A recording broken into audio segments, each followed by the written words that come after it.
It's a shame. SS1 probably a little bit upset with that one because they had over 20 kills in that first game. But unfortunately, these things do happen. They're out of anyone's control. It's not a malicious thing. As we're going to cut straight into Alliance getting absolutely slammed by DRG. So not too much has changed. I think it was SS1 last time, but this time it's DRG taking out Alliance on droppers. Ooh, pair of is that a katana or a hung sword? Purple one got dropped regardless. Yuma has the purple longsword, trying to hang on to this one as the final remaining member for the side of Alliance. He's going to get himself knocked back, but Yoran going to put some damage into him. Yuma very, very low. DRG keeping that pressure up onto him, and I don't think Yuma's going to be able to survive for long. He is on a zipping though, so zips do live for a while, and WBG have come in for the third party on this fight, so maybe Alliance will be able to keep that weapon on Yuma. As DRG going to lose Kakaishi. Looks like WBG have found the turnaround for this one. WX98 going incredibly low off the back of this one. Knockbacks onto multiple members, but there's the turnaround from DRG.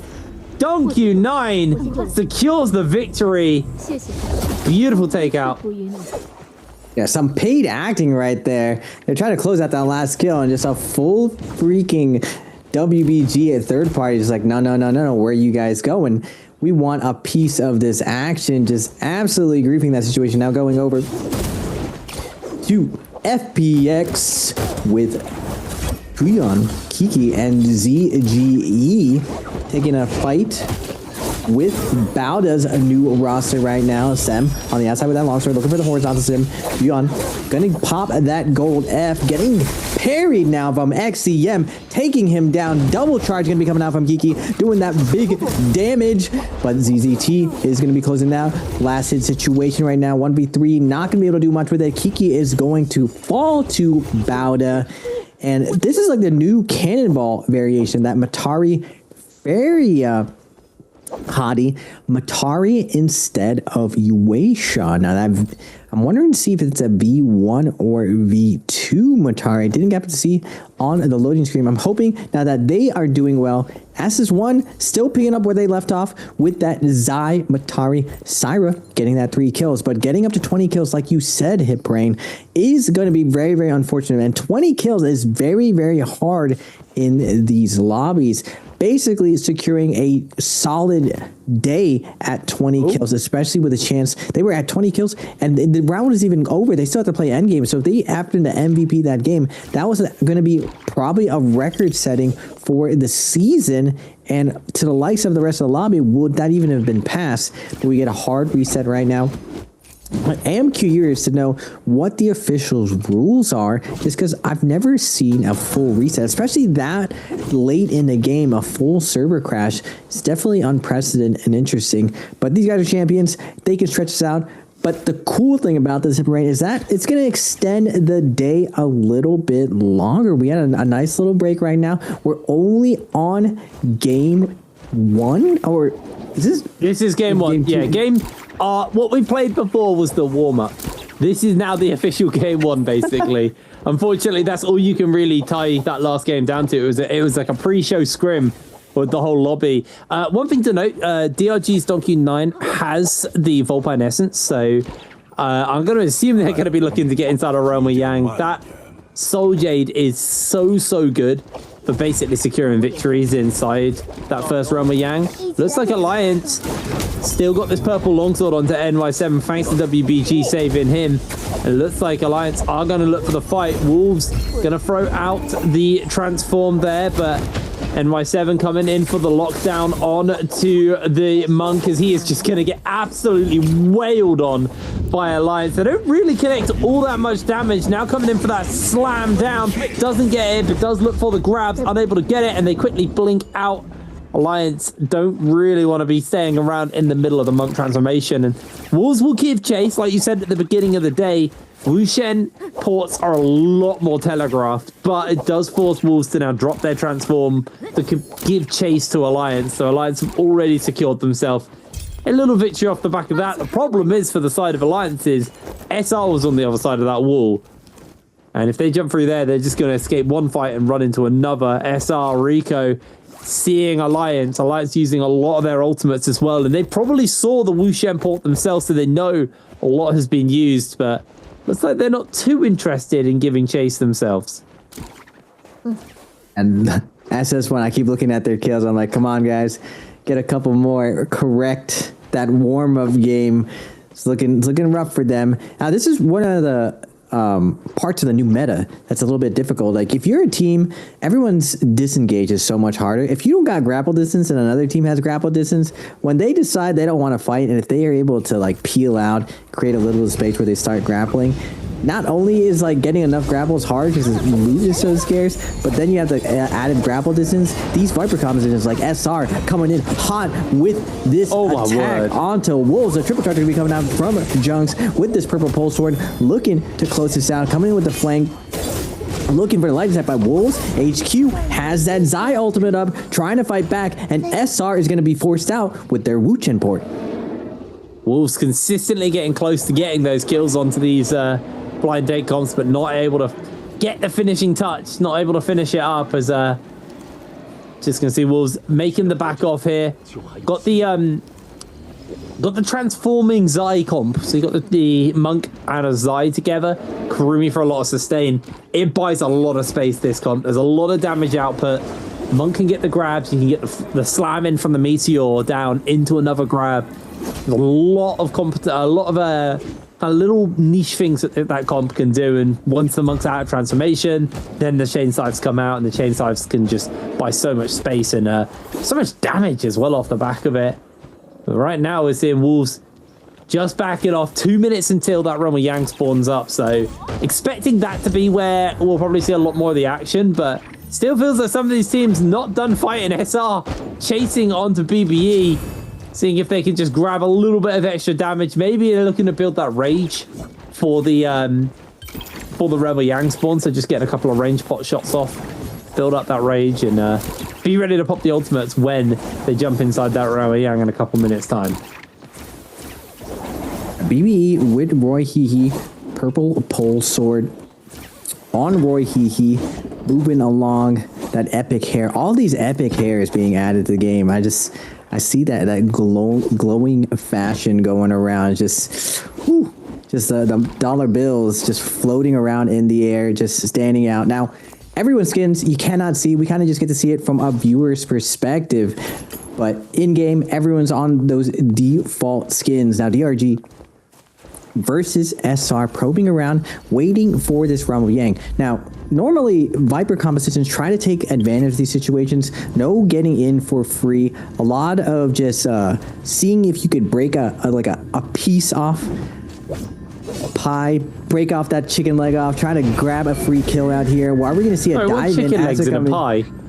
No, just a nice little chicken leg. You know the drumstick? What are you, a wing or a drumstick, Hip Ring? Which one do you prefer? Drumstick. Well, a wing is different from a drumstick, isn't it? Leg and wing. Sure. Anyway, inside the Realm of Yang, SS1 could be looking to win this victory. Remember, Donkey 9 has the Volpine Essence, so it's going to be a really, really big factor. Once you take them all the way to low, they're just going to get that full heal off the back, because Donkey 9 taking a bunch of damage from the Syra, and that laser beam that she can do. Looking for a good window, waiting for an opportunity to pop that ultimate. Gonna have to reset that Meteor fairly soon. There it is. Uses it as a repositioning tool. Doesn't go in for any damage. Remember, Volpine Essence still available to them. They've got the healing from the Zip. No, they don't, sorry. They've got a healing from their Syra to keep them going. Laser beams coming out. Juan invisible, using that Matari invisibility just to keep themselves out of the mix for the moment, as here comes the damage from Donkey 9. Does get a bit of damage off from that cone. Is going to get absolutely slammed through. Bit more healing coming in. Donkey 9 still holding fast. F available to them to apply some anti-heal, but for now, just using the cone from the chain, trying to get as much damage off as possible. SS1 very low onto Juan, misses the Meteor, but Juan still goes down in the meanwhile, and there it is. DRG win the victory. I'm pretty sure that Volpine Essence wasn't even popped in the middle of that. Yeah, Volpine, just one of the most OP items in the game. To the north, you just collect a bunch of coins up, giving you a 1,000 HP heal on a killing blow, and if you put that on your strongest hero, in this instance for the Syra, Matira, Zai composition and putting it on that Zai, you get a very, very durable composition. One of the only weaknesses of Zai is the fact that she doesn't have a true combo break. That Meteor that she does is very, very good offensively, very, very good if she can get out of stagger because she can create space by flying out.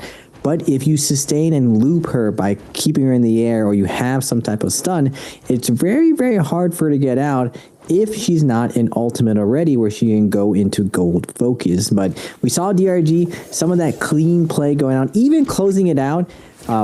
Last person standing. One of the things I noticed immediately, they were 1 HP and they could just go back in to fight the 3v1, try to get that last kill, but instead he sits on the outside, times a pistol shot, waits very patiently, and out of all the years of Naraka, I would say this last year coming up was some of the most disciplined play. And a lot of other esports titles where it's very, very mature at this point, the games have been around for 10 and 20 years, you see a lot more defined roles. But Naraka now, going into its 4th year, we're seeing a lot more clean play mechanically that almost every part of the game is being utilized right now, including the range. Normally, when you think about Naraka, you really only think of it mainly as a melee fighter, but we've seen this year in solos and trios, range becoming more important.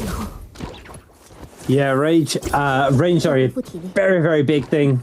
Not as big as we did see at the beginning of the entire tournament back in season 1. We had a lot more kind of cannon. The Buccaneer phase, as I called it, muskets and cannons. That was a very end game thing, especially when you got monks, because you want to be building up the rage and just cycling through as much as possible. Also, with the fact that you get less golden soul jades than you used to, I feel like cannons have fallen off quite as much. But I mean, I guess Rupture Gale Orb being a purple soul jade, and I've said multiple times, should be legendary. It should be gold because it is gold level. It's absolutely bonkers what it gives you. But right now, I have to hold this fort as ASE getting themselves into a scrap here with DRG, I believe. Yeah, it is DRG. They're looking to try and get this fight off. Miss coming in, trying to find some damage here. Is able to get one dash through on that Kylin. This is just perfect Kylin territory. You're in a corridor. He can just consistently dash through you. But SS1 slide in and secure themselves the kills, tidying this one up. They needed that comeback after that last game, after losing it all. Able to secure themselves a couple of kills there. They've cleansed all but one of their members of that corruption from the realm of Yang. And SS1's final member is keeping it going, keeping it hold it down versus Balder. Jean trying to stay alive here, but they may just find themselves in danger. Can the rest of the team come in time? No. SS1 will lose one. Balder going to be able to revive at least one player, at least keep one player going off that kills. Now they find Juan inside that corridor, trying to get some healing off, but SS1 just put some distance between them and Balder right now. Not the performance they wanted after the start we had at the beginning of the day.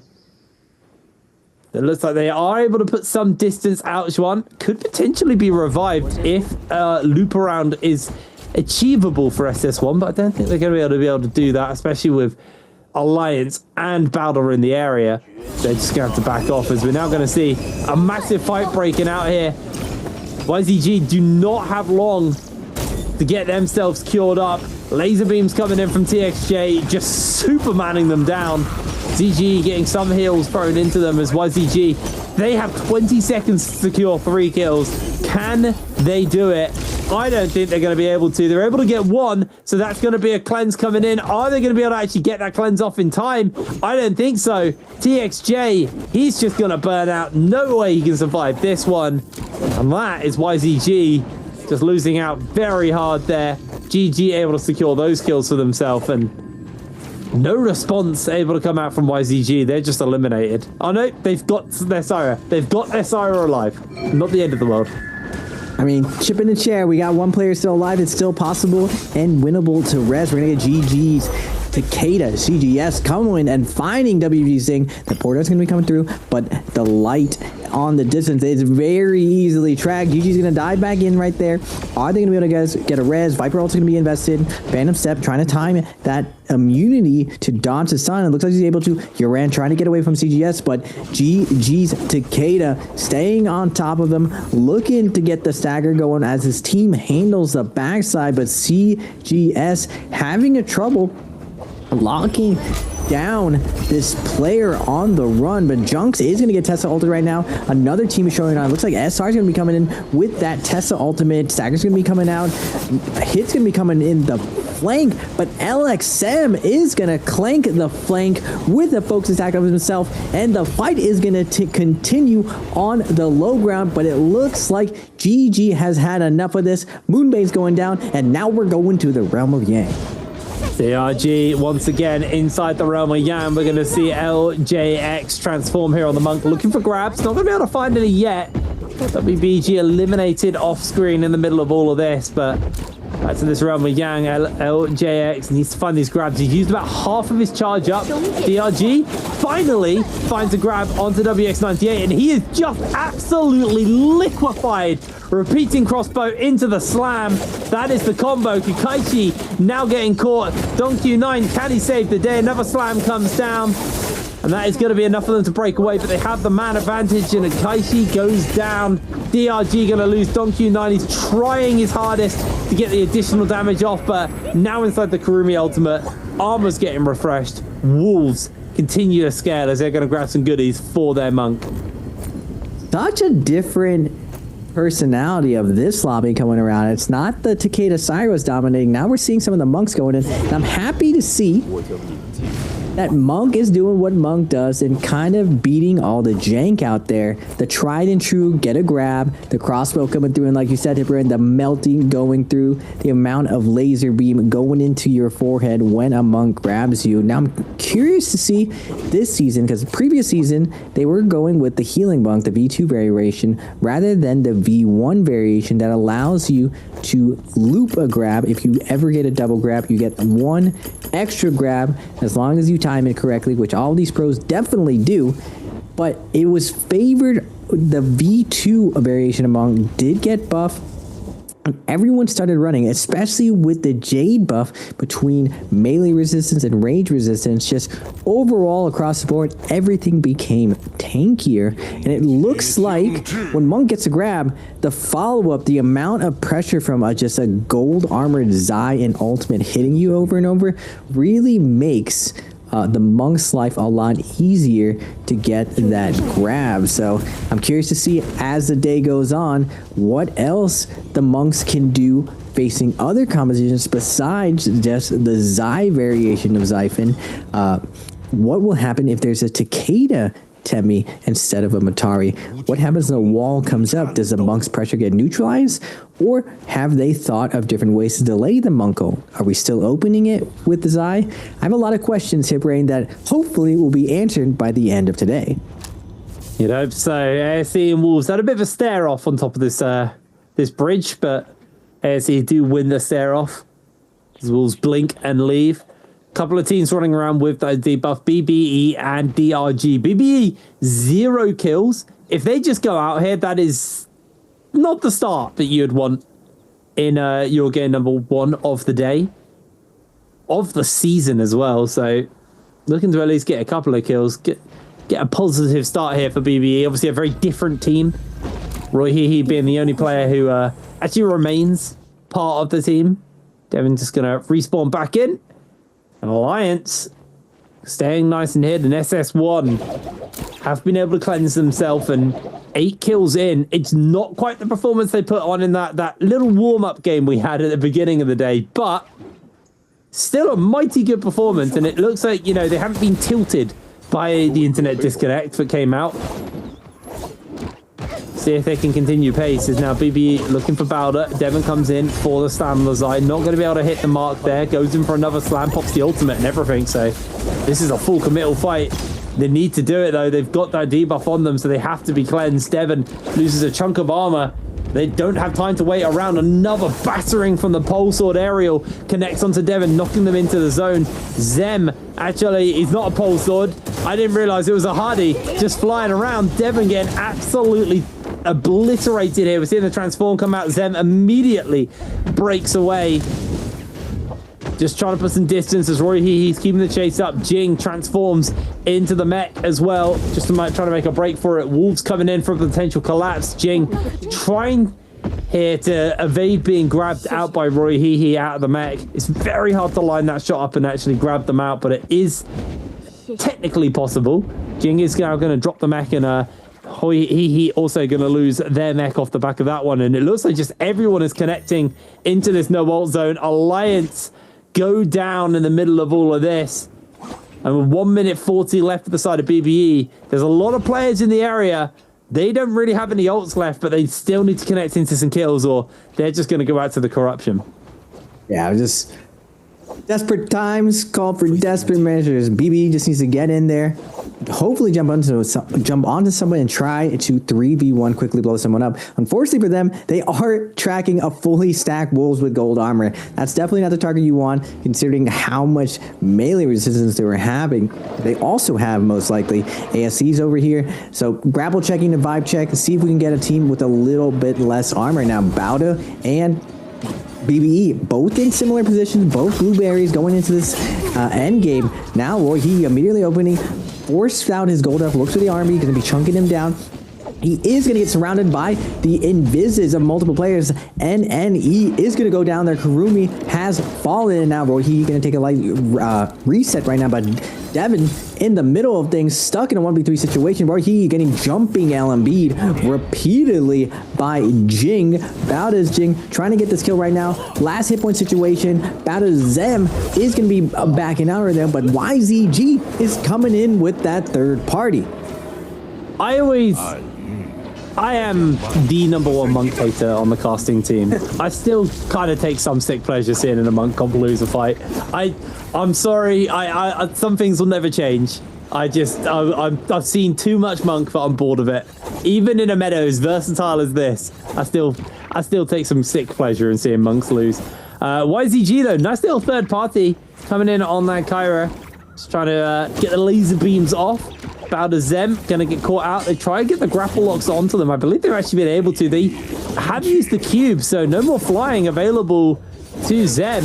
He's just gonna find himself knocked up, and that is one dead Bauda member. Nice little pickup there from YZG, and Bauda fully eliminated from the lobby.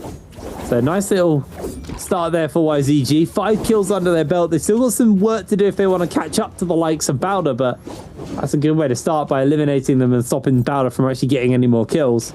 Right now it's DRG ruling the roost of 11 kills, but they are down their Matari. ASE 10 kills in. They've got everybody on their team still in the game. And they got quite a lot of scaling on this comp. It's going to be a very, very effective comp later down the line as SS1 getting himself in a fight versus SR. Does look like there's a potential for a fight, a third party from YZG to come in. SR getting themselves a little bit gatekeep here. Junks does have the hung sword available to him. Just going to get blinked out nice and safely there. I forgot the name of that Soul Blade, Soul Jade. Blinking? No, the one for the hung sword. Oh, Rampage. Aurora Blast. Oh, the AoE with the silence. Yeah, he had Aurora Blast. I just for a brief second had a complete brain fart on that. You said blink, so I was just like, maybe Phantom Set? Now SR Junks has also got one.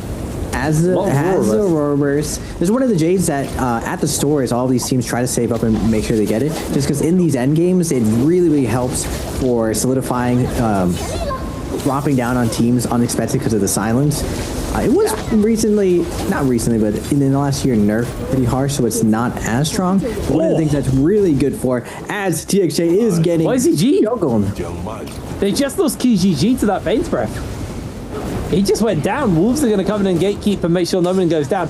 I've not seen one of these in-game Bane Breaths actually have this much impact. Normally it just scatters people to the edge, but the teams are quite happy just to fight into it. And LJX takes out YZG, eliminating them from the lobby. The Bane's Breath, a paid actor here, just absolutely annihilating them. And now Wolves continue the pressure up on to the members of DRG, the world champions, starting to kind of get a bit of momentum built up as the fight for the Spirit Blue Soulwell is going to break out here. LJX, transform available to him. He's going to pop it. Remember, regardless of the buff nowadays, if you get this buff, you refresh all of your rage. The Flamer into the slam, into the regrab. CJS is just getting absolutely obliterated. The zip healing is keeping him alive, but not the triple grabs. There's the clap. There's the kills for Wolves, and they're just going to be able to pick this one up. Water caught out with a grab as well. Slammed into the Flamer. So much damage coming out. LJX is dominating this one. Water comes in with a laser beam, and now Han has gone for his own transform, but he is getting absolutely melted on his health bar here. Laser beams are going to do a little bit of work here. Han continues to get fired onto, is going to heal up somewhat off the back of this one, as Water is doing his best to try and get some extra damage here onto ASE. Everybody is scrapping for the dome. Another grab onto Wolves, into the clap comes out. Han this time needs to be careful, but there is going to be a beautiful Tessa ultimate actually onto the ASE members, and that's immediately going to catch them out. Fan cover comes in just to make sure they're A-OK. Wolves continue to hold the point. Aurora Burst available to ZK just to give him that silence and that big AoE, but LJX loses so much HP, battered out by the members of GG. Mists now inside the zone, just going for the dashes here on the Kylin. Has been able to take out ZK from Wolves, so nice little start there for the ASE members. Does look like Wolves are just going to have to be backing off, and it's just continuous fighting for this Spirit Well. Yeah, Spirit Well, back and forth. Everyone knows how critical it is to take this, and Monk Han has been just doing work with this Monk and the backup of Kylan, and he's going again back to back, gonna get his first grab. Can he get another one? SS1 on the outside, not doing as good, up to 10 kills. They at half of what they were last time, but ASC is gonna be forced out. Han jumping left, right, has to de-transform, doesn't want to get burned to death. Teammate's gonna be coming out. GG, happy to come here at the end, close out the deal. Only 13 people left alive, but if GG gets this buff, they're going to be picking up where they left off, but I spoke too soon. They are going to have to pop multiple ultimates.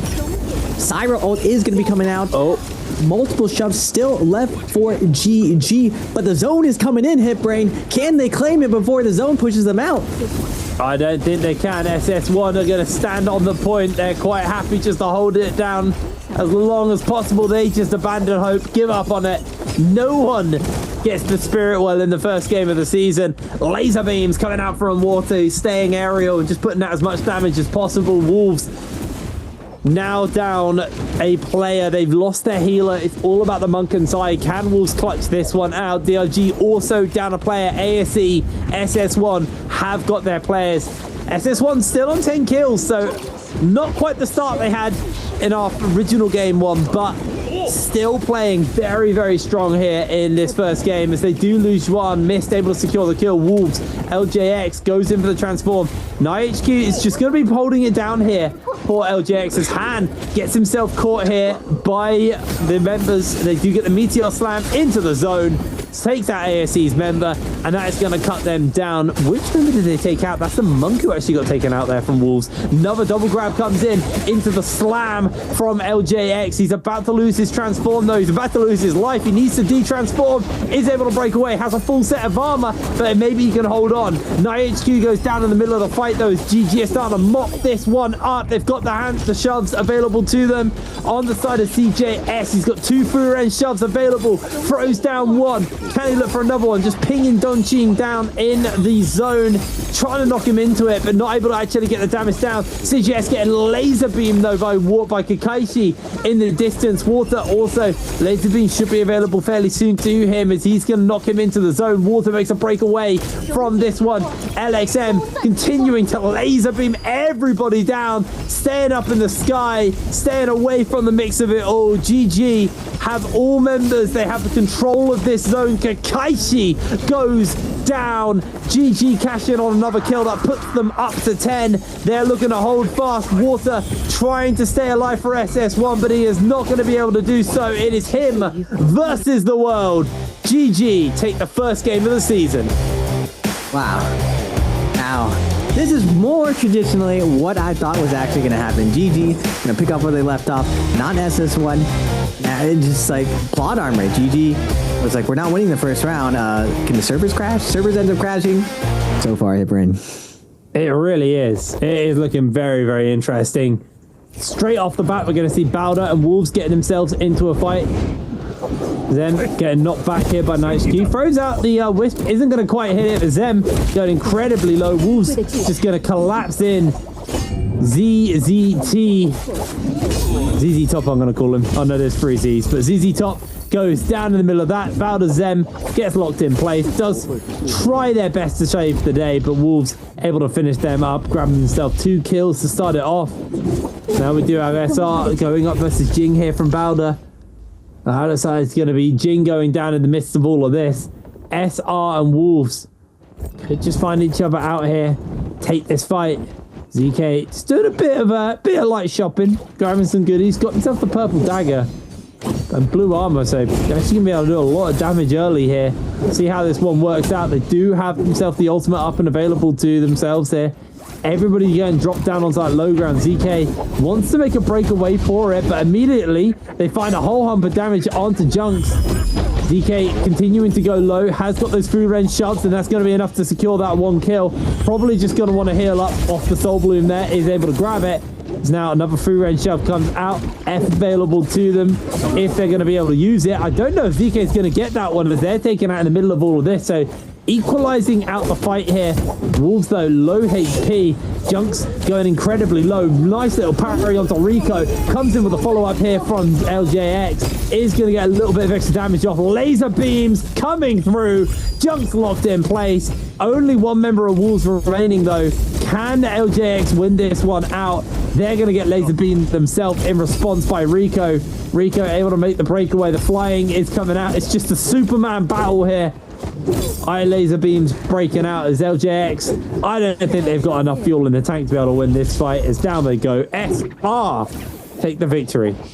A nice job to deny the out from LJX. He did a valiant effort there, almost fighting back in that situation. The Syra, hilarious, beaming both at each other, but it looks like SR is going to be able to get that rest, claim out a lot of the leftovers of Matab. There are multiple teams there, so I imagine a lot of those positions were stripped down, but now after winning it, hopefully they can loot up and set up for that first shot. Looks like Bowda is going to have a bounty onto YZG. Now FPX on the Kylan Kurumi Monk. We saw also in the field Kylan is zipping Monk. Now zipping has gotten a recent amount of buffs. She has a lot more build mobility. Does that really put her above Kurumi though? Kurumi got a recent reworked that her ultimate does heal Transformers now, so we'll have to see how the zipping plays out with the Transformers now. TXJ with leading the group of YZG, able to find a nice kill onto Bowda, and now Bowda stuck in a tough position. Purple armor on the XCM, getting caught out right now, is going to be trying to fight back with the Kylan, trying to slash his way out of this, but TXJ moving to the front, not letting him go get out of here. Cutting off his retreat right now. Now getting the stagger, moving out of the way, is going to get hit for his troubles. Can they lock him down?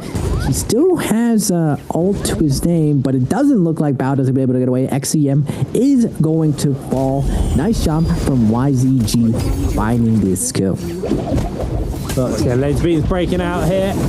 Revenge trying his hardest to stay alive. Got 1 last free range shove available to him. BBE's CDH trying to get some of their damage down with the laser beams. Not really getting too much done to Yuma. Yuma actually does lose their shield and all of that, so maybe a little bit wrong. They throw the wisp out. Doesn't quite make the connection onto ZDH, who just continues to fire away.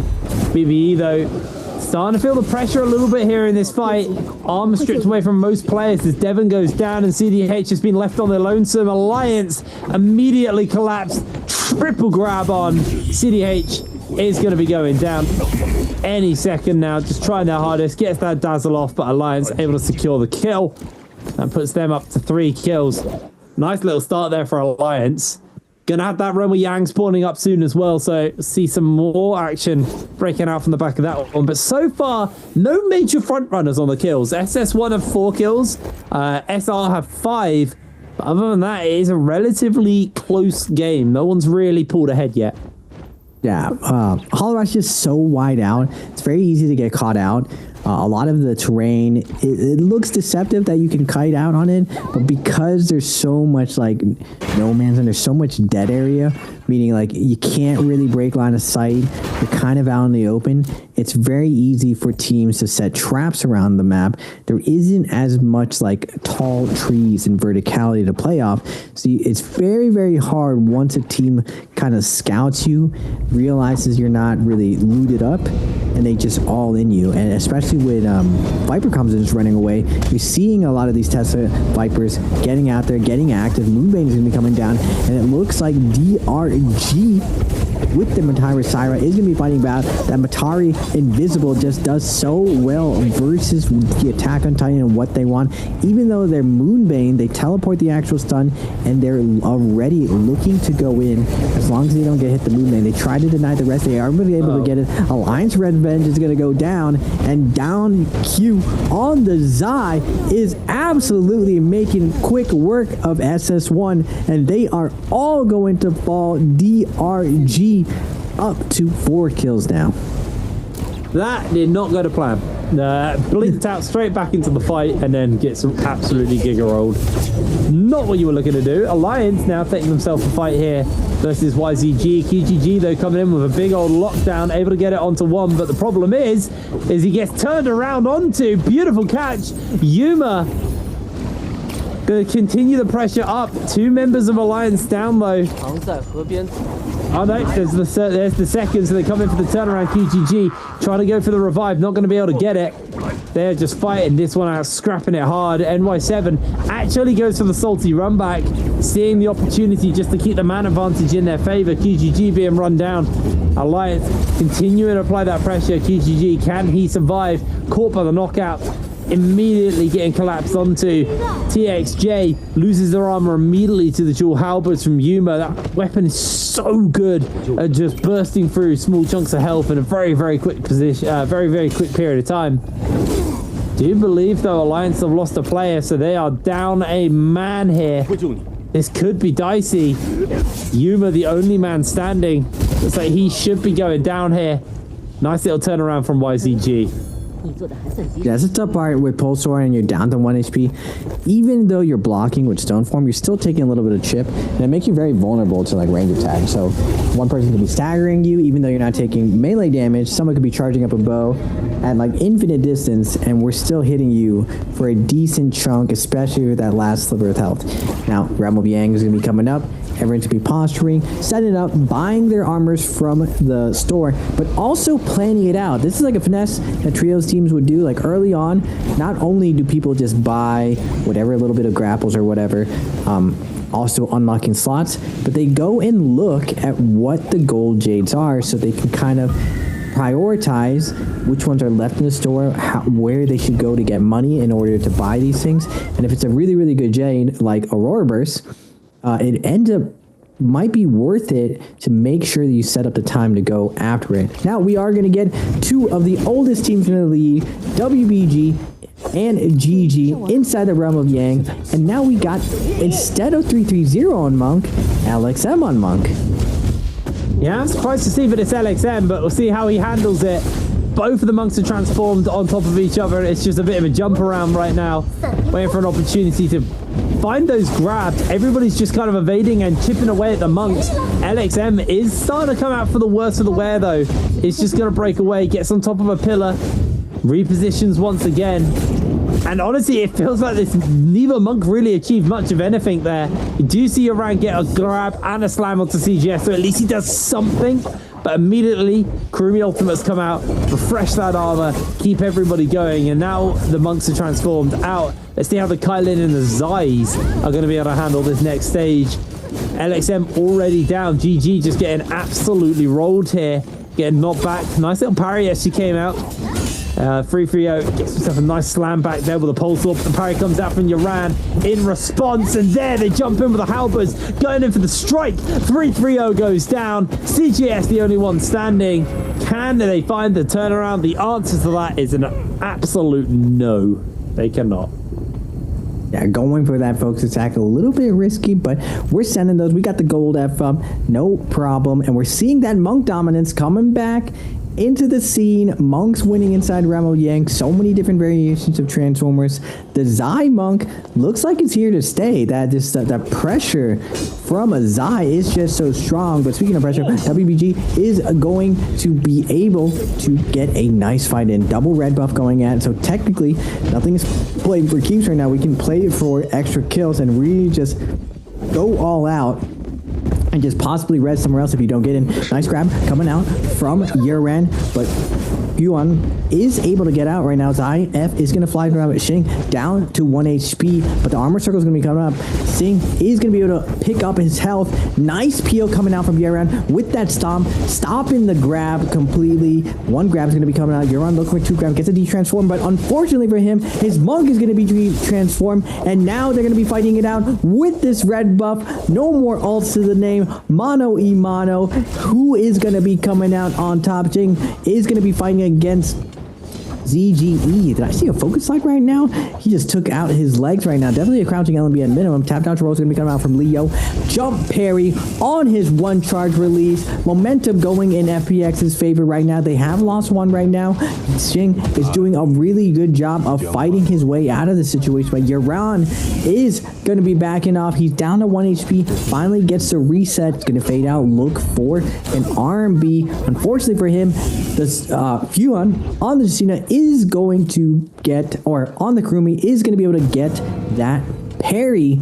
And now Kiki can safely res, and with 1:20, it looks like FPX will probably slow down and start kind of posturing, looting up, and moving towards the next round of Yang. Yeah, it was a nice little play there from them, holding on to that FPX, sorry, that is complete brain fart there. Nice little fight there from FPX, able to hold on to at least 2 of their revives, but they're not timing out fairly soon, so almost somewhat redundant, but they do win the fight regardless without giving up too many points. Now those debuffs, those are going to be the next big thing to keep your eye on. GG have 1, SR have 1, and BBE have 1, so these are the teams that are going to be looking desperately to throw them down. Actually, I believe WBG popped a mushroom so they can go just full reset as a team somewhere, get a bit of scouting done, and then show up on the map. They had the bird's might, so it was semi worth it. Right now, though, can see that teams are looking for these fights, and SR, a team with a debuff, are looking to go up toe to toe with Wolves. Wolves don't have that debuff, so they can just disengage if they want and break away from this one. Zhao losing a lot of HP inside that zone, getting absolutely cooked here by the laser and just the dot that's been thrown down. LJX slides in with the dual halberds, picks up the kill onto Zhao, taking them out, and Wolves gonna be able to get themselves a bunch of easy kills here. Rico trying to make the escape, not gonna happen. SR eliminated, and that debuff not gonna achieve much, as now FPX collapsing in onto the members of Wolves inside the zone. They know they've been here for some time. Flashbang setup isn't going to make a connection onto anybody, and both teams are just going to make an escape for it right now. But FPX keeping the pressure up on the Wolves. Nice Q goes down in the middle of all of the fighting. Nice little pick off there from FPX, just an opportunistic kill. Getting that focus fire on, closing out the kill, super important off spawn. And looking at the overall kills right now, DRG pulling with the lead at 22, but GG just behind him at 21.2. Speaking of GG, BB fighting off CGS right now, getting that nice parry, and YCG is going to be coming in with that third party. They vibe check, find a 1 HP CDH, able to pick out this kill, and now GG in an awkward position, trying to get out of here, but TXJ on the Matari knows how to trap this. 1.2 release, not going to be fooling TXJ. He gets that big parry, and now nowhere left to go. The chunking of the light attacks, but we do have a Mortal Defiance proc. Can we use this all to create some space, get away from these 4 players? but CJS doesn't want out. He wants back in. If he can't play with his teammates for endgame, he wants out. He's just going full Ooga Booga, dive filing into two teams fighting, trying to find someone low right now. Sees its Takeda down to 1 HP, but the Viper ult's going to make things complicated. Can he find the kill? One more hit to go, and it looks like TXG actually is able to get that kill and put himself on the board. That's a cheeky little steal there from TXJ. Just denying that one from CJS as GG won that last lobby. Kind of struggling in this one, unfortunately. It looks like this is just going to be a bit of a turnaround. The laser beam's coming down. Quick blink out though, as we know the Wu Shen does. Our new variants of the Blind 8. A new addition as a joined brunch for the date. In the Syra. Gonna just make a run for it. Now, heading over to our second spawn realm of Yangs, it's FPX versus WBG inside this one. Last time, kind of didn't see anything from the monks. It was a little bit unimpressive, and this time they're both gonna transform in synchronization with each other and look for the grabs, but this is the problem with monks in Realm of Yangs. If there's two monks, they just kind of stop each other from doing anything, and they just run around being menaces. Looking for a grab, not going to be able to make that connection. Immediately coming in for the slam. To be fair to Kiki, the grabs aren't doing much, but the slams are doing some serious work here. Looking to keep that pressure up. Jing is going to get some healing out from that Kurumi ultimate. You can see a little bit more coming into Yoran. It's not the armor heal from Kurumi, it's the full heal version from Kurumi. We are seeing a different variance here for FPX. They're running the armor heal on Kurumi. As Jing trying to put some damage down with that cone from the chain scythe. Has got the healing in their pocket. Remember that Meteor does apply an anti-heal if you can get it. And actually, I believe the normal chain scythe also does as well. It's going to be timing out fairly soon, though. And oh my word, FPX getting a nice little turnaround, but it's still 2 versus 2. Not for long. One player remaining. Nice little parry. Yoran's going to take this one. It's a 1 versus 1. Who is going to pull this one up? He's just caught him out. Lovely catch there from WBG as they take the Realm of Yang. Acronyms. Oh, pole sword, I mean, on all these guys, everyone has the pole sword skin swinging for the mood. Gold dual blades, man. This new skin into that singular weapon always trips me up. That's actually dual blades. Always looks like a singular weapon. Jing on the Zai, gold weapon or gold armor. Not going to the monk. Traditionally, monks would get fried in endgame, but Zai, like I was saying before, she is vulnerable because she doesn't have a combo break. Monk technically has a second life. I'm curious to see if WBG is going to be able to capitalize on their win in the Realm of Yang. Now, the monk on monk battle, definitely a ton of fun. There's kind of a rock, paper, scissors that goes on with the punch versus stomp versus scoop, and then the jumping left and right. You can actually jump on top of the knee of each monk, and it allows you to really finesse situations. Also allows you to actually slam. If you get a grab and you don't jump onto the other monk can essentially always interrupt your slam. So finding that grab, then mixing up the monk is a key component of winning it. I love seeing that high level monk play coming back to the league. Now, speaking of high level play, we got TXJ on this Viper Wu Chen Matari composition. Now, last year he was playing a lot more Matari a lot more, and he really changed the game on what flanked looked like as position 2. He was almost always scale rushing, almost always going straight above opponents and dropping down with focus attacks, and he would always use his abilities to either cover the position 1 or cover position 3, really defining what that enforcer role, what that position 2 looks like, and really putting him on the higher ceiling characters. So I'm curious to see, as TXJ plays Syra more, and now that everyone's comfortable with, what new tricks he can really show us this season. Yeah, I'll be really interested to see what they've got in the bag. Obviously, we've got new heroes coming as well. I cannot remember the name of the girl with the ball. I'll be interested to see what she does in the meta as well. Seems like a lot of kind of interruption and trickery up that kit as Yoran trying to find some damage there with the fist weapons. Gets knocked back by that Tessa knockback. In jumps a good ult from the Tessa, actually. Only connecting onto a couple of members, but you aren't actually going incredibly low here. Your round should be able to finish them up. There on goes one. Nice little pick up onto them. They just look to try and find the turnaround. WBG, they have the advantage here in this fight now, as SS1 gonna get blinked out, but again, it's very telegraphed. I don't think WBG saw where they went. The problem is Wolves did, and Wolves are gonna come and tidy up these fights. One gets picked up to immediately go down to ZK. Wolves cashing in on more kills. That's 7 kills over to the side of Wolves, as FPX are eliminated from the game. SS1 looking for a pickup. Are Wolves just gonna let them do it so they can farm more kills? I don't think they're gonna be able to, because YZG show up into the middle of the fight, and Wolves happy with that 1 freebie.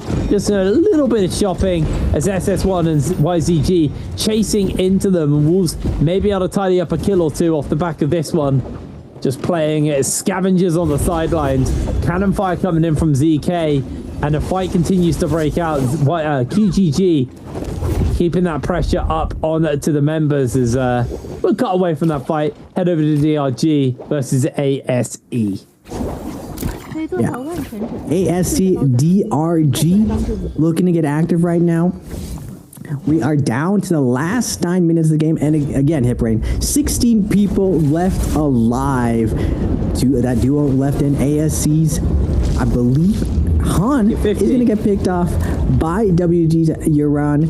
Moonbane is going to be coming down. Wolves going to find a nice ISO fight onto YZG, but Wolves, a bunch of blueberries, not really scaled for this situation. YZG stacked to the moon, but they are the Matari Viper. Wu Chen looking to deal with the pressure of the Cyber. NXQ with the Temi also going to be coming down, but QGG is going to pop that V1 Viper ult, not able to get anything out of it. The Temi wall creating a nice space in order for them to disengage and get out of dodge, but DRG is going to see this fight going down. Dinner Bell's going to be hit a little bit. They check the vibes right now. YZG checks over, sees that they're not chasing, and business as usual, re-engage onto the team they were already fighting against, and a second Temi ult is going to be coming out. DRG and Alliance now joining into the fray. 3 teams going down in it. Who is going to be coming out on top? It has been a bloodbath, this little fight. It started as a fight with SS1 being chased by DRG, then the third party of Wolves, and it just feels like it's been a snowball of third and fourth and fifth parties joining into the fray.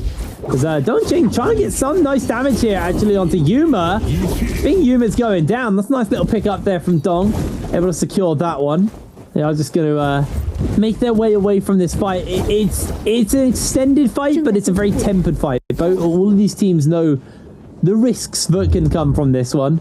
As WBG quite happily just holding the spirit well. Everybody else is fighting down in the south in the sand. These guys are up in the snow, and they're quite happily just collecting some goodies, getting some more scaling under their belt as well. They've got that monk, so scaling always important. NY7 has taken to the skies here. Ultimate burn, but only member remaining for the side of Alliance, so there's not really much NY7's going to be able to do. They're just going to try and fly away as much as possible. But they're not going to go far. This should just be the end of Alliance, unfortunately, in this game. Only 4 kills as well, so not the most impressive start to the split in general for Alliance. 2 4-point games as they are going to be eliminated momentarily. Down they go.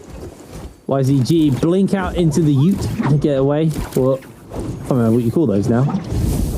Regardless, they get away safely for the moment as WBG keeping the pressure up. Grapples coming in onto QGG. They're going to land the meteor shot onto him, and he has the ultimate, so he's going to have to be forced to put the stun out. Can he make it happen? WBG, they've got that slow into the bush to break away. Jing was forced out of the bush, and immediately YZG are able to capitalize and secure themselves a kill. WBG with the Draco Storm down a player. TXJ gets the knock back onto Uran. They're going to try some pole sword shenanigans, keeping them in that zone as much as possible. This is going to be the transform coming out from Uran. He needs to find the grabs, repositions into the zone. YZG just make a break for it as WBG not going to be able to get anything off the back of that fight. Nice disengage there from YZG. Really, really nice. YZG ends up disengaging, but giving that res up, the Kurumi res, so powerful in this instance. WG's around creates that space right now. Now, even though YZG is forced off, they still can re-engage, knowing where their ults line up. Now, Transformers, Monk, and Zai, it's not really as strong unless you're playing off Monk or Zai's offensive ultimate. You want another player to create unblockable situations where you can put on the pressure. YZG is going to run into WBG again. TXA put it on the cannon pressure, pushing them towards the Spirit Well, just slowly taking up space right now. Nice player going to come out from Xing, catching that wild blue right now. Leo going in with the LMB RMB on the Pulsar, not able to connect right now, and QGG is going to pop that Viper ultimate. Are we going to get some staggers right now? Not anything in particular. Monk's able to get through, doesn't get staggered right now. YZG's doing their best to find in a position right now, but that Draco Storm is just ticking away, chunking all of their health down. Yeah, it's making life really hard for them. QGG's doing his best, but they're going to have to back off, and WBG may just be getting a second buff unless we see some interrupts from any other teams. DRG are actually a bit of a distance away. WBG all but guaranteed this at this point. Although I say that, YZG are not done giving up a fight. They're going to throw everything down. The problem is Uran, he's about to get that rage to 100. The transform can break out. This can be the control. Right now, just using those fist weapons as a space buyer. YZG trying their hardest to play the denial game, as it looks like other teams are just fighting elsewhere. We see a parry come in. Uran pops the bell. Is going to quickly re-grab his weapon. Transform being held though. Remember, you refresh the rage when you pop the Spirit Well. WBG, they're not confident they're going to be able to pick this one up. Out they portal. WBG actually looking to keep the pressure up, deciding that the buff may not even be that worth it right now. They're just going to move off. No, they did get it. Sorry. I totally missed the fact they got it. So they've got the Mystic Might on the side of WBG. Able to secure that for themselves. Golden fans onto Uran. WBG, they've got themselves set up to take the victory in this one. 13 kills. DRG on 12. YZG on 13. It is an incredibly close game between the remaining 4 teams, technically, because ASE are in it, but they've only got 2 players and 4 kills. But for the other 3 teams in this lobby, it is a very, very tight game. Anyone can take first. In fact, they all have 13 kills now. So it's really all to play for. Laser beams getting broken out across the board, and that is going to be members getting found out. Uran popping the bell in the middle of all of this one. Switches out to the golden jewel sword as he is just getting completely stun-locked by Kakaishi here on this Syra. Just doing so much work off the back of this one. Uran holding that transform, waiting for a good window and a good position for him to be able to actually use that second life bar. Everybody is just golden armored up to the teeth here. Other than DRG, it is so, so tight. Circle closing again fairly soon. 2 minutes left until the game fully comes to an end, until our circle fully closes down. Zhao Wen taken out by WBG, secure themselves their 14th kill of the game. RDG going to be able to secure themselves anything else. Bukaisi jumps in. Massive jump on the staff there. Uran, he's going to be forced to go in for the transform. Jing making a break for it. His armor has been stripped away from him.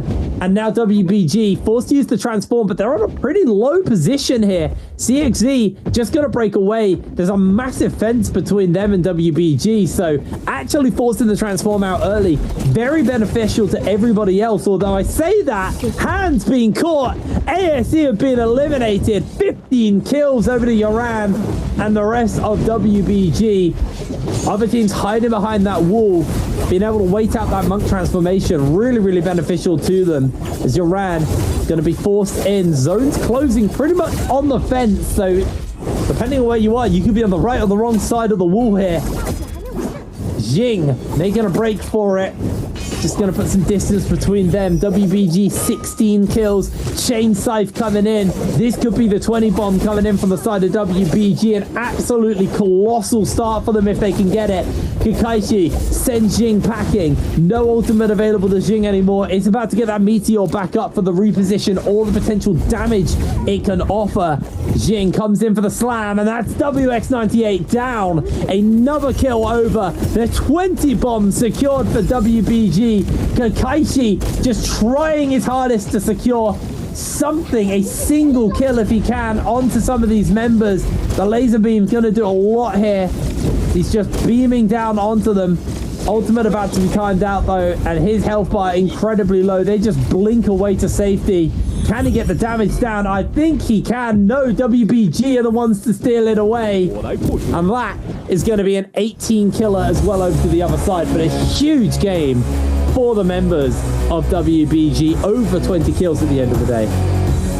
Yeah, there's just the power of the monk in these end games. Just WBG's Euron creating so much space for his team and having Tease Leo, one of the champs on the team. They're looking really in form. You see them smiling, laughing. They know how well. That's a good point. Like Wu Chen's nerf definitely makes it a lot more risky. There's kind of like an invisible handshake rule that if we're all Wu Chen Viper, we generally don't attack each other because it's very hard to finish each other off. But now with the Wu Chen nerf, it's a lot easier. Now we're going to get SS1 Water with the first blood onto NY7 now following up. He has the blue armor, has the nunchucks, trying to follow up with the kill. Yuma trying to create some space for his team. On the counter with the overhold, gets a nice deep fry, but the Dragon Slayer is going to be coming out, but Shu1 is going to be falling right now, back-to-back Dragon Slayer, but Zhu1 now, 2v2 situation, everyone's down to 1 HP, but the focus tag is going to come out. Now we're down to a 1v1 for all the marbles off spawn right now. Water with the overhold is going to get a nice frown to Yuma. Yuma with the release is going to get shift parried by Water. Nice cross going to come out, but the last situation, the ultimate is going to be coming out from Kylan. Nice uppercut combo. 1, 2, dodges the dash through. Now Water on top of him, trying to bait him out of stamina. Is going to cut out right now, but he is going to pop his ultimate right now. And now with that pressure, Yuma is in a tough position, trying to get away, and Water is going to clutch it. Water is so clean, actually. They're so clean. They started that fight significantly lower on HP, and now we're back into this fight. ZK gets caught by the parry, immediately forced to use the freeze on themselves to keep themselves going here. Can ASE find the kills? Yes, they can. One secured already. ZK has just run to the hills. ASE able to secure themselves that one. Nice and easy. WBG now could be next up on the line here for ASE. I mean, Mist is actually about to have that ultimate charged up. Dual Howl Blades, like I said, very, very effective at stripping away armor once you get those charges in. Immediately coming in with the ultimate. Tethered up with a Tessa as well. That just makes this so awkward to break away from. Yoran goes down. ASE able to secure one already. Leo will be spotted. They also do find out Jing. Jing just gets completely annihilated by ASE. We're starting it off with an absolute corker of 4 kills under their belt. Really, really solid showing from them as Leo, last man standing, is just going to have to run to the hills. Now, Leo, last man left standing. Last round, WG led the lobby with their end game. Now, off spawn. This is how just like oogly boogly the off spawn is in NARAKA right now. It's very, very hard to close out. Being able to leverage getting that blue armor, that RNG with weapon, and then just immediately consolidating with your team.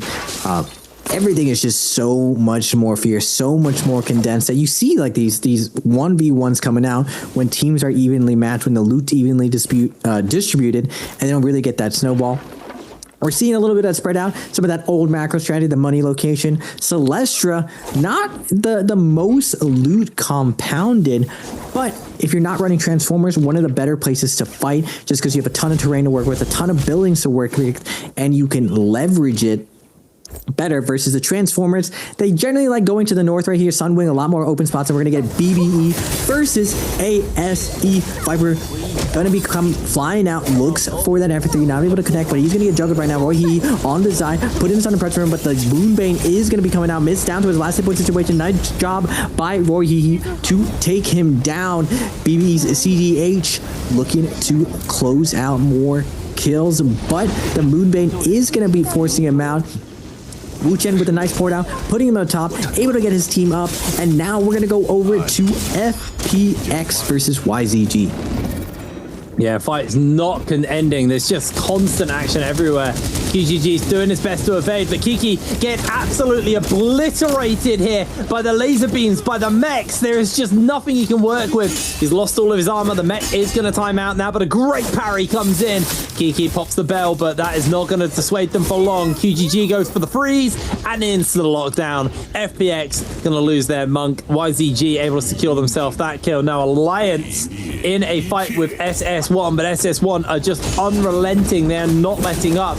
Juan, ultimate has been used. Virushav's also been burnt out there, but the no ult zone gets popped, and that actually may just work for SS1 here. NY7 trying to make an escape away from Juan, but Juan is going to continue to keep the pressure up. Lovely use of the star from NY7, though, is able to get some damage down. Juan goes for a quick pop just to get some armor back. Does miss the grapple, so it slows him down somewhat, but NY7, I think he might just be out of grapples himself. The Dazzle doesn't make the connection. The Bell's going to do a little bit, but not a lot. Alliance are eliminated from the lobby. SS1 unrelenting. 16 kills under their belt.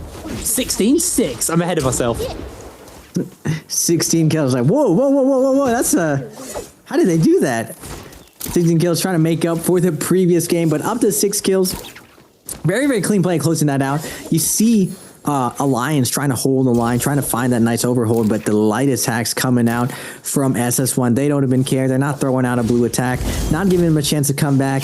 All of them just start 1-2ing, beating him down, taking his last bit of health down, and WBG again, all there. Triple parry's going to come out. QGG going to hit the F, try to get out of there. Overhold's going to be coming to again, staggering that parry, denying all options, and Leo in the flank is going to send that R&B, chopping him down.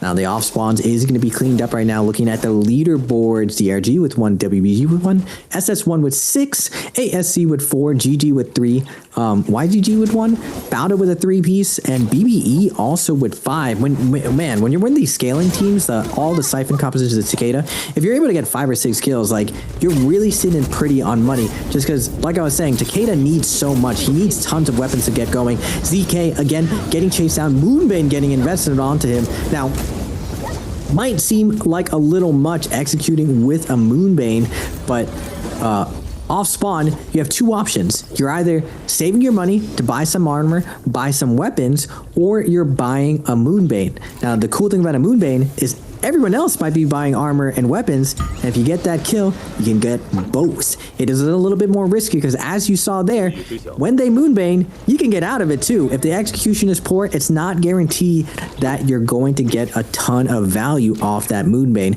This is a big part of the strategy and a big part of compositions that you end up choosing. Yeah, exactly. It also, burning it or being forced to burn it also can suffer. A lot of teams do like to drop them down on top of like the Roma Yang, for example, so they can just grab themselves inside it. What's the uses for the Moonbane? It's quite versatile. I mean, I guess all weapons are versatile as well. Like, increase your damage. Would you want a ranged one? Do you want a short range one? Like, plenty of options on that front.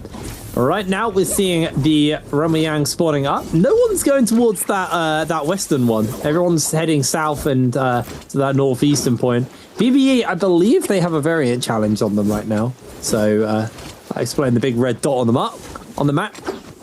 It looks like there's a whole heap of teams collapsing onto BBE. BBE have had a pretty bad start to the split so far, unfortunately. The first 2 games did not go to plan.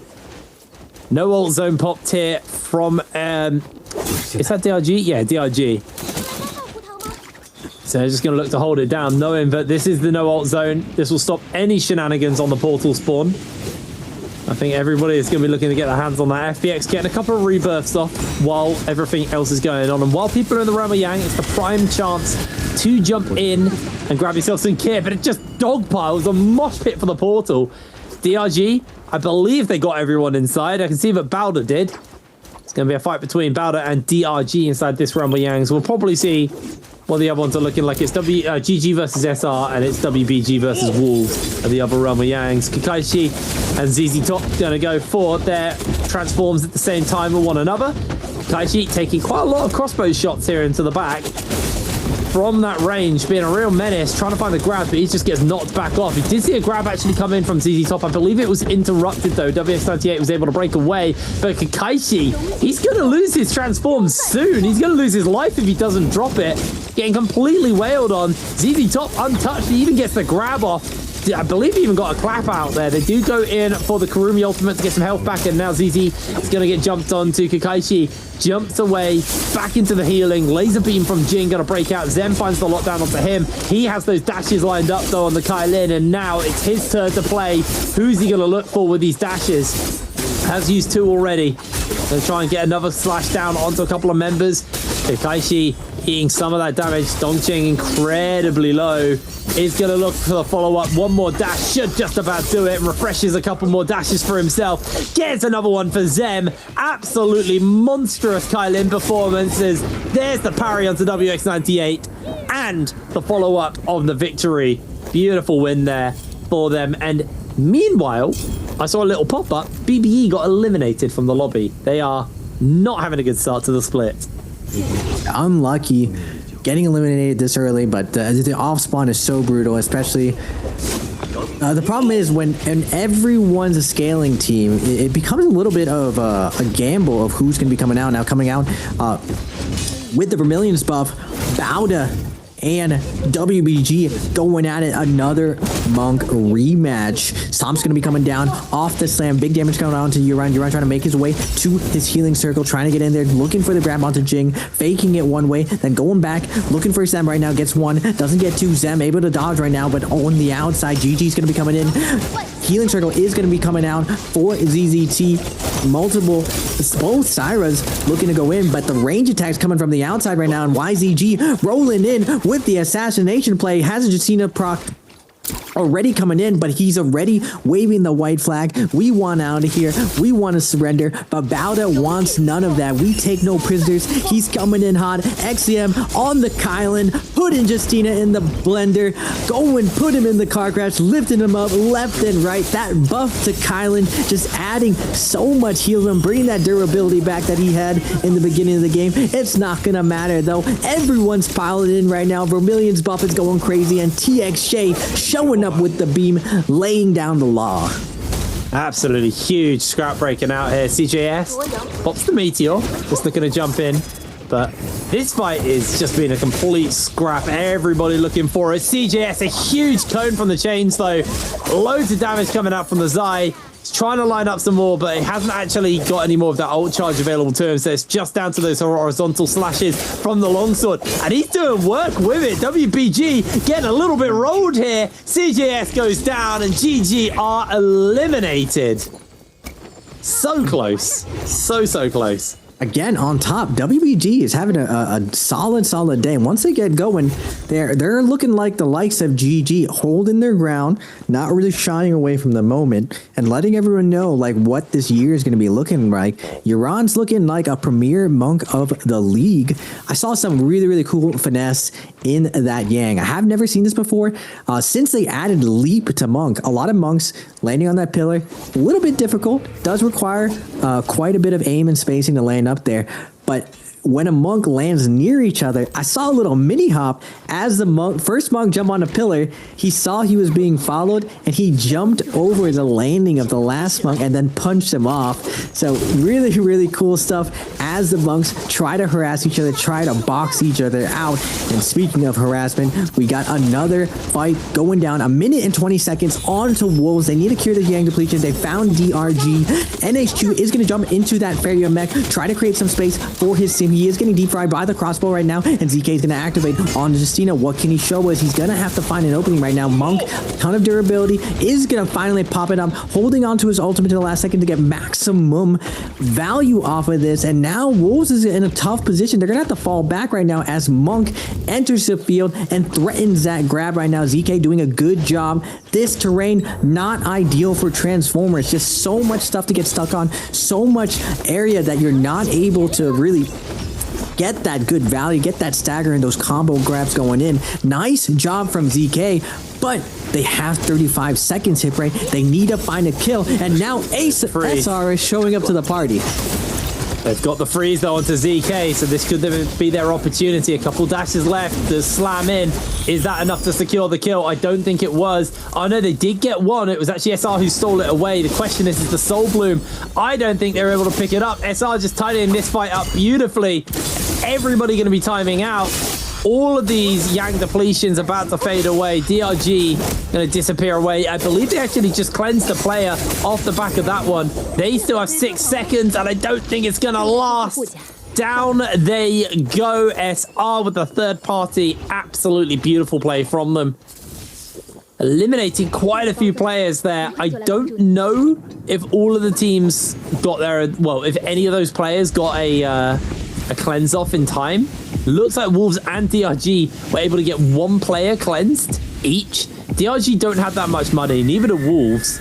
So they need to just scrap it at 1v1. I think the winner of that may be able to pick their teammates back up. Kakashi making a break for it as we cut over to the realm of Yang. 15 minutes left on this game. Baldo versus FPX inside this one. No one inside the second one. It is left empty. Is DDT going to go up versus Kiki. Both of them transform immediately to start this one off. Kiki actually losing a fair amount of health to start it off, but Kiki does get behind him, punches him in the back of the head. Fuyan caught inside the grab as ZZT. If he can get this slam, that might just be the kill. Fuyan incredibly low. Can they finish it up? No, he's able to get the ultimate out from the Kurumi just to keep himself going. ZZT going to get himself up nice and high, looking for a grab onto Fuyan. Not going to get it. Fuyan will get caught by another grab. ZZT gets the punch off, and Fuyan goes down. The healing is dead. Kiki de-transforms at the same time, but the laser beam from Jing starting to melt everybody out. Zem has those dashes. Balder so efficient with this comp, using the Kailin so effectively, able to absolutely obliterate the health bars. FPX's final member Kiki will be going down, just lining up that dash. So we're cutting over to WBG, who are inside the fight with SR again. It's another Monk Zyphon style comp breaking out. Like Rico with the laser beams able to take out Junks. Zing incredibly low. He's trying to put some space between them. The chains from Zhao unbelievably close to hitting on. Jing does have his own chains, and Zhao's going to get hit up by those. Lots of damage coming out, pulls them back out. So far, it's WBG's Jing winning this fight, even gets the Meteor off of the burn, dodges away, another cone from the chains, a huge, the Meteor just reposition, lands a little bit of damage onto Leo. Jing does time out on the ultimate, so he's just back to using his regular weapon. That doesn't matter. WBG take the victory inside the realm of Yang, nice and easily. Realm of Yang being cinched up by Yuran and the crew. Leo, when TE broke up and VVV and TXJ went different directions, it was kind of underwhelming for Leo, even though I think he was a pinnacle part of that team's success. He didn't really get as much spotlight and not as much success when VVV and TXJ left. Now that he's paired up with Yuran, the team is looking very strong, functioning well. Everyone's filling their roles, and that's one of the hardest parts for teams. Everyone doing their job and not wanting to do someone else's job. Speaking of jobs, Kakashi might be out of the job himself. His last one left alive. He needs to hold the line for his team. He's trying to make his way up the pillar, desperately climbing right now, but he's getting shredded from both directions. Draco Storm on ASC, Miss lighting it up, looks for the F3. He gets one grab though. Nice heal going to be coming down. Can he find his way? Only a double grab could really save him in this situation. Gets one scoop. Does he get two? He's not going to get two. Nice dodge coming out for a miss. He gets a little bit of health on that punch, but he's getting chunked down. The Draco Storm, too much to overcome. 1v3 situation as Monk versus Draco Storm would be something to behold. Now TXJ popping the gold F. ZK though not falling for it. Catches his landing with the Dragon Slayer. Bye TXJ. Gets put down.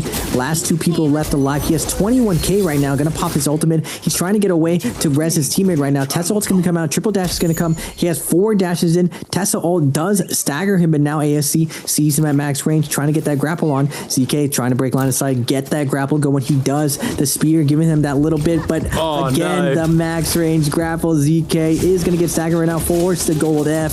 Viper with the FT comes flying through, the anti-heal connects, and ZK, even though he has the money, cannot get the res off. That was really clutch as well. He, on his own, was able to secure a kill. but unfortunately there were too many people in the area. Now we're cutting over FPX with that Roma Yang debuff already down 2 players. Kiki, last man standing as SR only have one more cleanse they need to do, and that is onto Zhao here. Cleanse should come in, and that is going to be SR cleansed up, healed up, and no longer worrying about that Roma Yang debuff. And the pace of the games, Raven. Both begin with an R. The pace of these games, mate, are insane. We got 17 players left with 10 minutes left on the clock. Like, the games just move so fast nowadays. It's really, really exciting to watch. Yeah. 10 minutes left, 10 minutes, 40 seconds. WBG already at 12 kills. SS1 at 9, ASC at 8, YZG at 2. But 2 teams, Bauda and SR at 10. Just huge frag out performances right now. WBG has the Draco Storing, 11 seconds left, finding all these solos and duos. QGG, I mean, we're just seeing this Justina comp running around, and just that I always call Justina as like the white flag character. When you see a Justina in endgame, the second you see her, you think they're about to go just like full main character, getting out there, frying out other teams, but it ends up just being an ultimate where they're just running away, delaying the inevitable. They're just waving the white flag, trying to surrender. But we take no prisoners right now. WBG Euron is going to find that other kill. TXJ doing his best job. We saw him alive earlier and get taken down. It looks like his team has been staggering, trying to stay alive. YZG not able to make it that end game, finally eliminated at 2 kills, and we are down to 5 teams. All of these teams have 10 kills plus, but we are seeing finally a Viper composition doing well in playing out this end game. ASC climbing up into the top 3 ranks. But as you look at the points, besides that big gap with WBG, everyone is pretty close neck to neck, plus or minus around that 25 point. So we'll have to see as the day progresses where everyone is going to fall. Every game's been very close, at least with the top 4 as far as points go. It's been very, very close. As ZZT going to go for a transform, kind of signals the dinner bell for everyone else. They're all going to close in, and there's no ult zone, so someone pops that in the right position, they actually might be able to turn ZZT's ultimate off. Looking for a grab. Jing's going to get himself grabbed up, but immediately Haran slides in to try and save the day. Can they get the slam down? No, they can't, but ZZT losing a lot of HP is going to get forced off. WBG continue to hold fast on top of the dome. There's the no ult zone pops, though. It's going to make escape really hard. It actually just looks like this is going to be a freebie. SS1, though, not willing to give a freebie up. Going to jump in and try and play the contest onto them. The laser beams are landing onto Yoran as he just has to make a break for it. Ultimate time's out, and that is the signal to move away. SS1 with a double fans, double wild wind spout as well. Just holding it down, but the dome fades, and now people can use range on the defenders. Sandstorm comes out in response from SS1, just to give them a little bit of control, a little bit of room where they can fight for it. Catching a knock up onto 1. It's WBG disappearing off in the distance, not interested in getting involved while they don't have ultimate. I say that, and they immediately look to jump back in. Everybody is scrapping for this buff right now. Everyone is scrapping for the zone. ZZT jumps back into the no ult zone to make a breakaway. As Bowder able to secure 1. Han takes out another with a musket. Really nice shot there from ASE. ZZT actually losing a lot of HP off the back of this one, and in drops SS1 to secure yet another kill for themselves. Absolutely huge performances across the board. WBG still with 13 kills, leading the charge right now. Missed. Low HP though, does need to back off. Doesn't want to hang around anymore. WBG less interested in chasing the kills, more interested in getting to the buff, but I don't think they're going to be able to hold it. Yoran's just going to have to cool off and move away. Now they turn their eyes towards SS1. Mist has actually just jumped on an ASE. They're quite happy to take this. They're going to tank the zone and hope that they can get away. But SR not going to let them. Not at all. Han gets knocked back, loses all of his armor, most of his health. They blink out. Han's just going to bleed out to the zone. Zhao secures the kill. Mist may also go down to the zone here. He's so low. He's going to get a single pot off, but he's going to immediately get jumped onto by SR, who are going to keep the chase up onto him. There's been a lot of mistakes being made around these spirit worlds today. Yeah, absolute grief from SR. They just drag ASC and SR both drown in the zone. Everyone else gives it up, and ASU is like, all right, well, we're going to invest our ultimates. We want this buff. And ASU is like, no. If we can't have it, you can't have it either. SR is like, no, we both die here. And they just all in with the flamethrower. The zone hits her too much, and they get scuffed going in. Now, SR gets a little bit better of the deal.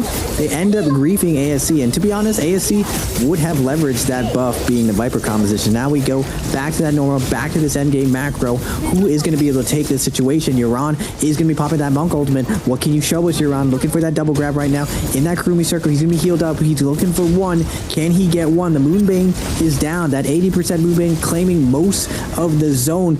Rico of SR in the center right now, beaming Euron, the F3 from the Kurumi, keeping up Euron, but the flamethrower is coming down. We're getting barbecue from left, right. We have the de-transform now with the bell surrounded on left and right. The WBG is going to have to cut off one of their arms and let Euron go. And now SR making their way to the center of the map, gonna hit that no ult zone since they don't have ults. Nice play from them. They still have junks on the Matari to pop that ult just for safety. And now we only have a couple, I think we only have 2 teams who are full. SS1 is full right now, SR and a couple duos.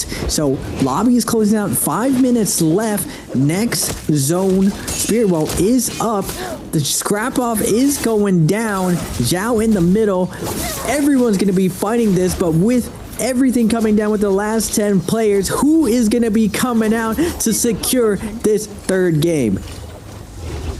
I mean, SR just picking up kills left and right. They're playing so well right now. Going to be able to secure this dome for themselves. I don't really see many people contesting them. They are in a no ult zone, and now that they've got their ults back, it's actually a little bit harder. Leo able to secure a kill onto Water, taking him out here. Zhao jumps in. That should just be the end of Leo, though. He's going to get himself slowly but surely cooked by SR. Yaran actually goes down, and that puts them now up to 17 kills, I believe, onto SR. No, it doesn't update. Okay, no, there it is. Update. 17 kills. A 3 off a 20 bomb. We were 1 off last game. SR could do it.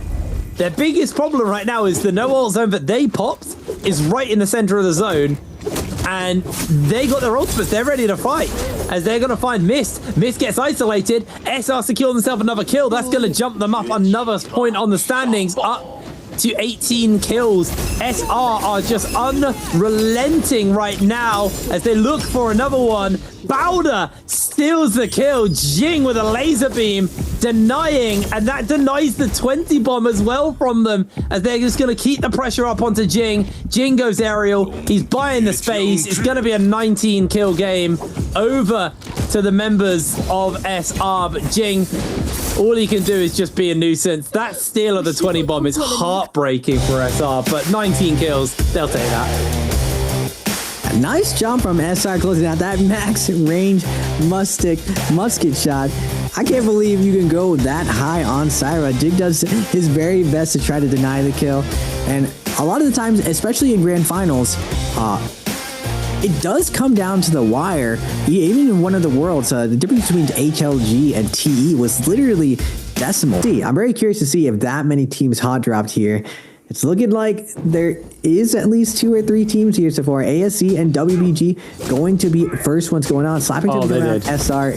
It seems like a lot. There's at least 4 teams right now. The slaps are coming out left and right. The great swords coming in. LMB, third RMB, Junks trying to get his slap on. Oh, LXM is going to get taken down, but he's going to get chopped in half by CGS. The hands are being released right now. 3-3-0, able to get nunchucks, take down Zhao, and first blood is going to be going down for WBG. Absolutely huge. Then we saw GG get those victories.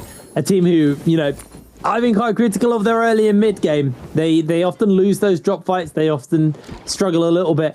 And what I respect here about GG is they're kind of recognizing that. They got those 3 kills. They know there's a whole bunch of points up for grabs here in Imperial. But instead of jumping into the mix of a fight that potentially could just lose them their revive. They take those 3 kills, they grab the goodies from it, and they're just going to go find somewhere else to loot because it could get a little bit too hot over here. Alliance have found WBG. Jing trying to make the escape, not going to get it. Good slam of the meteor for NY7, and that should just be Iran going down. Ultimate used here by NY7, gets another slam down. Nice little knockback from Jing there with the Furen shove. NY7's going to go high so he doesn't get hit. The dazzle isn't going to make the connection onto him though, as Jing's able to put enough distance out. Chain Scythe available still a little bit more to NY7. Can they keep it going? Jing is taken down nice and easy. Alliance securing themselves a couple of kills to start it off with. They're going to be sitting happy with that. And it has been scrappy up here in Imperial, but not quite the mosh pit that I expected. Yeah, now going over to Plume, I think it's like I think it's a combination. Like there was definitely at least 4 teams there. GG takes their kills and they move out. Normally GG hunts that whole top left of the map, but they ended up just picking up the Fireflies and going right. They like setting up to go Yang, YZG, QGG onto Takeda. Pretty stacked right now. Oh my goodness. SS1 rotated from Puzzle, has the gold weapon on the Zai. Zhuan. This is all Zai really needs. Purple gold weapon. She's going to be doing a boatload of damage. And now facing off to YZG. Now, unfortunately for them, YZG is pretty stacked as well, at least defensively. Can Juan connect? Meteor is going to be coming in, immediately ulting, but Temi ult's going to come out for the peel. Juan on the outside, smacking in through the wall, trying to help peel for his teammates. Stuck in. YZG is going to be spacing out. TXJ immediately on the outside, putting on the pressure, setting up the flank. Juwan takes to the sky, looks for the drop down, is going to get Takeda in the back. Shelb is going to be having invested for QGG. Doesn't get any offense, but has to defensively set up, but Juwan is going to fall right now. YZG is going to take down one, though. Juwan on top of everyone. TXJ trying to set up. Gold F is going to be invested. Combo break's going to go. Looks for the parry. Not able to get it. Syra ult is going down. Putting on the pressure of TXJ. Big army going to come down. Gold Spear doing a ton of damage. TXJ desperately trying to get out of there. But the meteor is going to come out. Knocking him to the sky. And the leader of YZG will be taking down SS1. With that Gold Spear. Just doing too much damage. Yeah, now 6Z getting run down. Yuan keeping the pressure up on to him. That's the end of CXZ.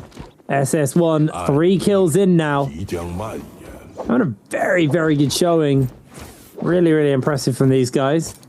They are just going to quickly do a little bit of looting, grab some goodies. I mean, having a golden spear from that puzzle at the beginning has really brought them a lot of strength. Now we're cutting over to Alliance versus DRG. NY7 throws out the ultimate, gets the urn down. Can Dongqing break away from it? Because as soon as that pops, he might just find himself in some danger. It looks like it did. Kakaishi now making his way over with the stun. NY7 trying to make a breakaway, but he's immediately going to get caught up. And oh, the burst is huge, but the laser beam and the stuns coming in from the support is bigger. They're going to blink out the safety. Alliance turned that one around beautifully. DRG, they know where they are though. Yuma's already got 1 kill. They could just cycle this and turn a 3-man squad into 4 points if Alliance play this right. Yuma getting pinned in place.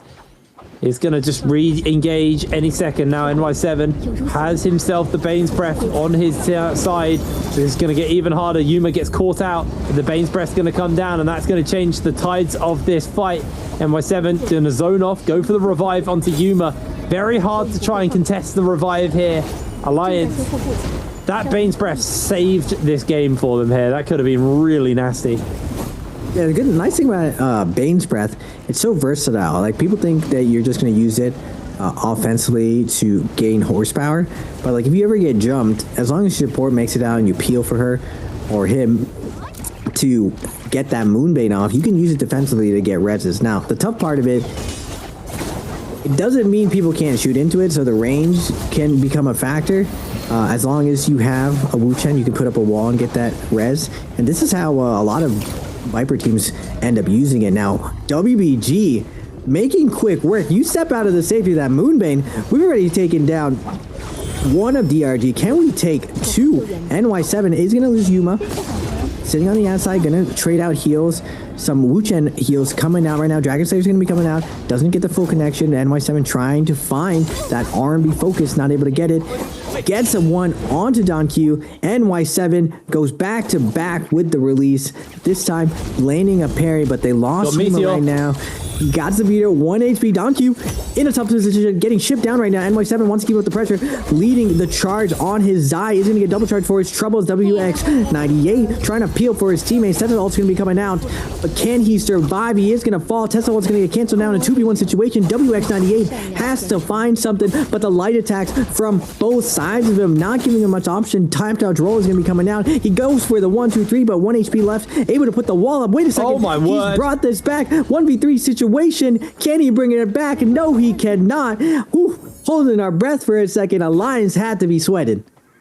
That was a little bit closer than Alliance wanted it to be, but ultimately they're able to find the victory. They grab the goodies.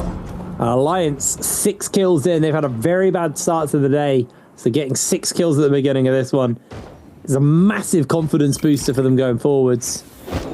Can they keep it up, though, is the question. SR, the winners of our previous game, had such a phenomenal performance. Right now, only sitting on the 1 kill, so they've got some work to do. Where are they on the minimap? There they are. Alrighty, so they're pretty chill right now. I'm going to see a bunch of teams moving in the area. So everyone's going to want to get their hands on to these Realm of Yangs and get inside and grab the goodies. Looks like SR are going to be the only team who are actually uncontested on their Realm of Yang. Actually, Alliance maybe as well. It is going to be a scrap at the other ones, though, to get in time. Only 6 spots up for grabs, and right now there's 12 teams, and most of those 12 teams want in. We'll see if they can do so, though. Wolves, GG, both of the Titans going at it. A little bit of poke. They're setting up for this gang. F3 on Kurumi. This is going to be a double-edged sword. This is the grief that I'm talking about. The Zais come in, trying to stop the other teams. You can knock them into the air, but nice job from Wolves. No man left behind. They're not going to just go in willy-nilly. If they think they're going to get knocked out, we're going to get YZG TXJ versus SR. SR having a wonderful performance last time. What can they show us? Jumping up to the sky. Junk's going to drop that F1, going into the center, looking for that grab. Nice stagger coming out from Temmie, setting him for a ride, and now the Syra lifting it up off the ground, but Junks, supported by his team and the Temmie ult and that Kurumi ult, can go back on the offensive. He's holding on to his ultimate for this last little bit, coming out at full health. He still has it going. Can he close this out versus TXJ, trying to bait out those 2 cooldowns with his 1? Junks now still going to be holding out. He gets dropped down and booed in the back. He's keeping up the pressure on his Cicada. First trap is going to be coming out.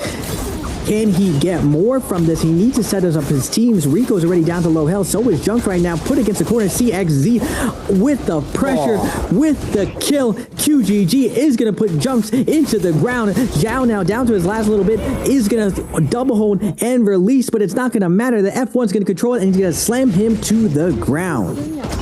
Meanwhile, we go over to SS1 and WBG inside their Realm of Yang. Health bars low on Jing, and SS1 keeping that pressure up. Water has been so consistently good on this Syra today. Lovely parry coming in from Yan.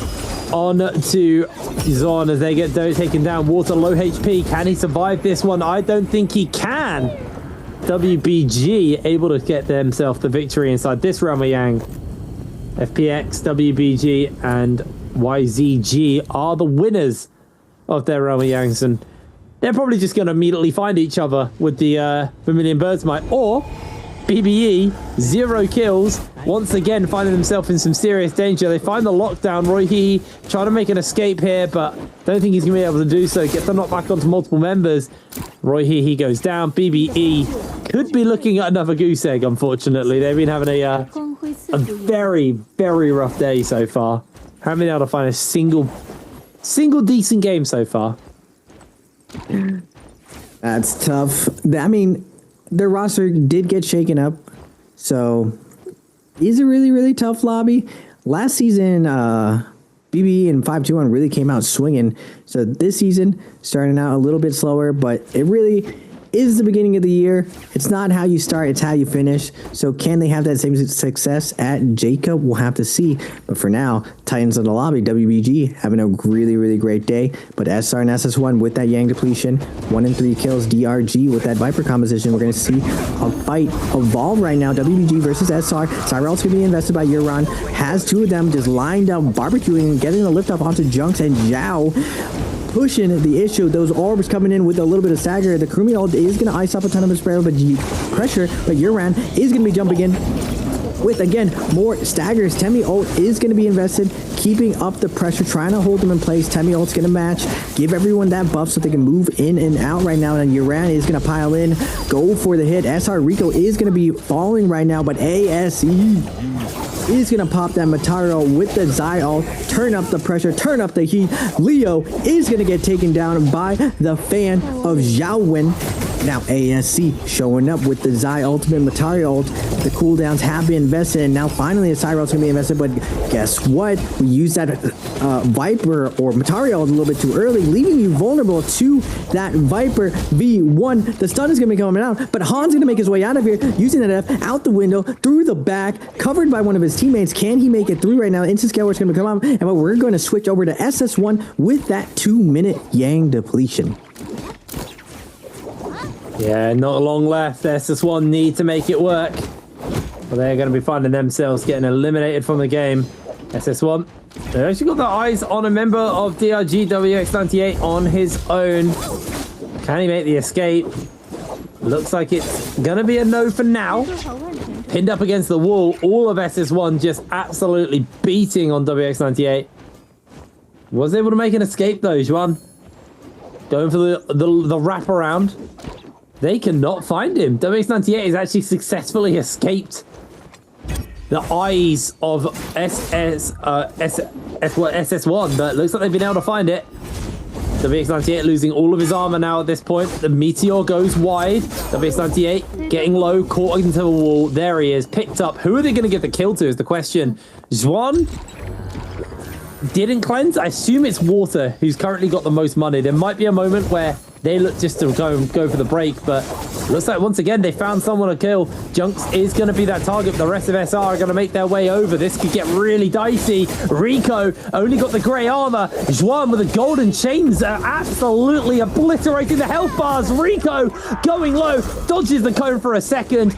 Can Juan get the cleanse in time? He actually doesn't. He just goes to back his team up. Not long left on the time as they need to make every second work. That's the 3 kills they needed. That should be the cleanses over for the members of that team as SR are able to take out a kill. Junks secures 1, but the rest of his team is dead.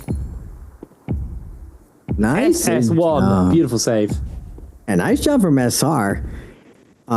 Staggering all, well, getting wiped. SR getting wiped out by that excellent play with the Zai coming in and out, curing that Yang depletion. Just really, really well played. Now, going into this realm of Yang, GG at the puzzle platform. This is one of the most grief Yangs you could possibly get. Anyone can show up and randomly just start raining down on you. Now, GG really wants to get in here. Not the same amount of contention as we saw before. The Zai's piling in, trying to give one of you, trying to hold one of you out. Monks being held out of the realm of Yang. We are going to get a Bauda versus 330. Now, Zem was from the Wolves Championship, and now on Bauda, I believe. What can you show us, Zem, now with your new team on a Justina? High fragging roll with the Pulsar. Tap roll is going to be coming out. Alex M trying to cover him with the jumping LB. Not able to get it. Dash was going to come down. Nice LB. Dashing through, keeping off all of these charges. Still has 2 more charges to his name. Misses 1, though. What can you show us? CJS trying to crowd control, trying to slow down this Justina's roll. Kurumi ult is going to finally be forced out. XCM doing a good job of getting out that first ultimate. In response, their monk is going to activate, and we're going to go on to this phase 2. LXM is going to get scooped up right now. No crossbow's going to come in. It's just going to get a hit, a little bit of heal, not that much damage to them. GG icing off the pressure, gets the F3 down. No panic right now. CGS sitting in front of ZZT. The disrespect. Not really worried about it. The F2 keeping him up through this Syra damage and crossbow damage, but he is going to have the D-transform. CGS, though, in a tough position. Wait a second. Takeda, the maid crown control, doesn't have as much. Only has his white ultimate. He is going to get taken down, and now Baudas ZZT with the 2-1-1, not able to land it. Light attack's going to be coming out, and against the wall, 3-3-0 goes for the parry, but the F's going to come out, staggering him, keeping him open. The RMB from XCM is going to come chopping down, and Bauda is going to make GG bow to them right now. Bauda letting the GOATs know that they are in the running to take down this NBPL season. Absolutely huge performance there. We're going to see quick ping out in the distance. BBE down a single player, but CDH incredibly low. Has actually been able to put some distance away. 9 as well. So making a run for it. They do not have the money to pick Roy Hehe up, so I think BBE, unfortunately, once again, are in a rather rough position as Wolves just going to do themselves a little bit of a gear exchange, make sure everyone's got the right stuff, whatever they need. On Soul Jade on the floor, but looks like they're not one that is necessary for them. They're just going to back off, and Wolves, relatively quiet game from them so far. Sitting on 3 kills. They're actually in the bottom end of the table. They're in 9th place right now overall. So they have some work to do on this tail end of the day if they want to catch up with some of the front runners. And you're the world champions, so you kind of hope that you do catch up with the front runners and you're not at the bottom of the table. But that being said, it is quite close between 9th and like 6th. There's not 9th and 3rd. There's actually not that many points in it. It's like 13 points. So it's gonna be a pretty intense one to watch. As GG getting themselves in a fight here with YZG. You see CXZ just getting absolutely beamed by the lasers as CJS is just evading everything that's being thrown at him, trying his best. Over the shoulder, he tries to throw, loses his weapon. CJS is getting melted in all of this. Sandstorm's being thrown out. He's got the Furen shove. Switches finally back out to a weapon after dropping his halberds. Switches to his halberds after getting dropped on his last weapon. GG burning a lot of ultimates there just to stay alive. They're able to successfully do so, but the problem is they've still got 3 minutes on that debuff, so they need to get cleansed fairly soon. These guys will just be getting knocked out of the game. See if they can hold fast, but CGS is now once again looking for the members of YZG. They're just looking to play escape. YZG, they don't have a debuff. They don't need to fight. They can just play for later. That's exactly what they're looking to do. Yeah, there's definitely a call from TXJ to not overcommit in this situation. If you have one ultimate to your name, outside of the people who watch this fight, like your Takeda can still give you a fighting chance. And it's really on GG to put in the effort to hard commit if they hope to get their soul blooms, get this Yang depletion cured right now. Both teams definitely saw SR come through, lurking on the outside. They didn't want to like fully commit and just get third party and kind of roll the dice. Instead, we're in this weird situation of leapfrog right now. GG's going to be tracking them under puzzle, while TXJ leads them on a wild goose chase. QGG does still have this Takeda ult online. Takeda, mainly utility in the modern Naraka, looking for shoves, looking to set up his teammates for focus attacks, for staggers, also protecting them from getting looped right now. We're going to get Alliance versus GG. Big player going to come out from Yuma. F3 is going to be invested in Alliance. Revenge already initiating, popping that Cyril, putting the beams down. It seems the name of the game today is the second your Cyril engages, the second he gets that nice spacing to pop that ultimate and just go to town. Now, Alliance does have a minute and 20 seconds. They popped their double offensive ult. They did manage to get one of those kills and cleanse, but unfortunately for Revenge, he is not cleansed right now, and he is going to be chasing down GG, who I believe still has that Yang depletion, so is more than happy to take this fight. CGS is going to get bounced around by the Faria, or by the Zai.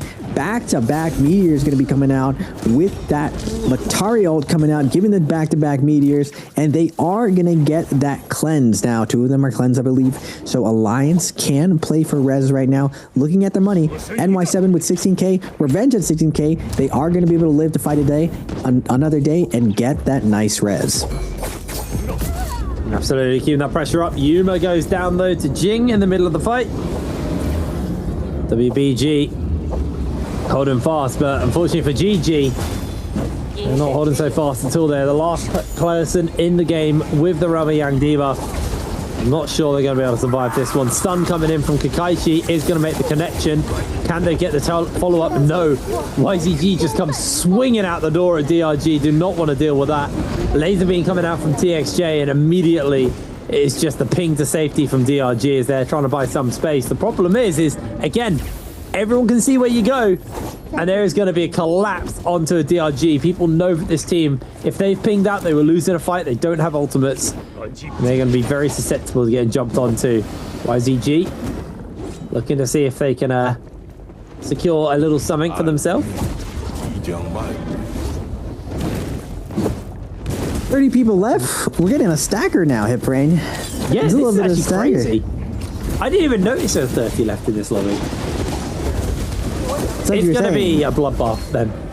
A Holoroth, you're saying like the open areas and everything, the Takeda meta, everyone, but now it's like the Syra meta. You call it like 6 Syras out. It's a pure bloodbath going into this last little bit. Cannons everywhere. Everyone's sitting on the cliff sides. It's looking like an exciting end game we're going to be leading into.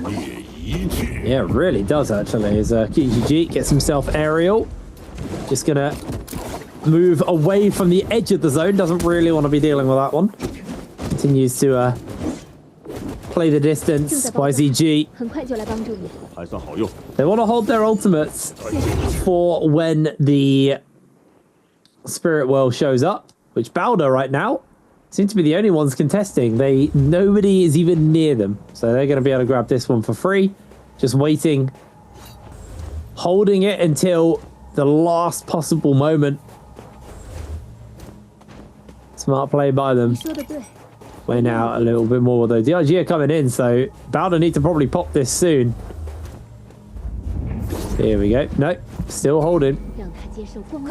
There's a whole bunch of teams in the area. This could get really dicey. ZZT gonna move in. Nope. There we go. Gonna pop it. Secures his team. The buff. What is the buff? Ah, Dracostorm. Dracostorm is just such a powerful buff.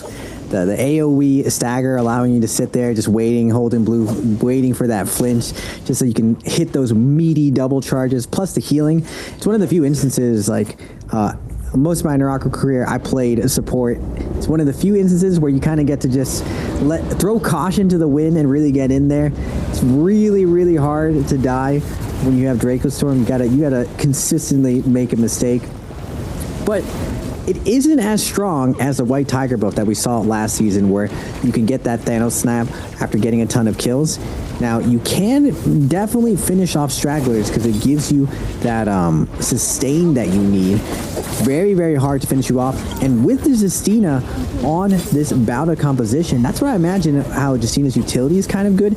She's really, really good, just like Viper, of getting those ISO kills. You can pop that ultimate, secure the kill. Everyone's movement is so good. You can find that freeze, chase them down, and then when you cancel, you get to keep a lot of that ult charge, and she'll eat that soul bloom, kind of keep things going, and you can really navigate these end games and try to pick off those last little bit. And like I pointed out a little bit earlier, 30 people left alive. Man, we got some dancing of these duos and solos in the center right now, in the house.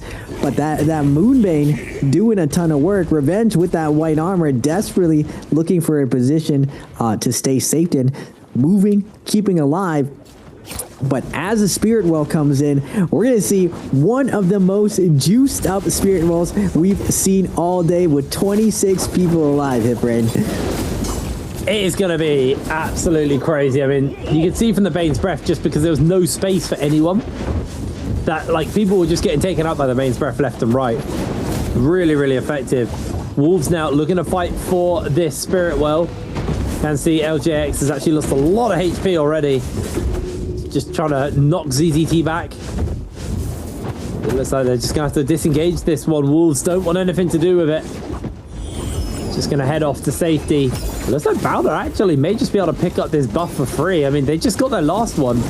And they're going to get this one. No one's contesting. There it is. Bowder just secure another buff. They immediately get caught out, though, by the Tessa Charm.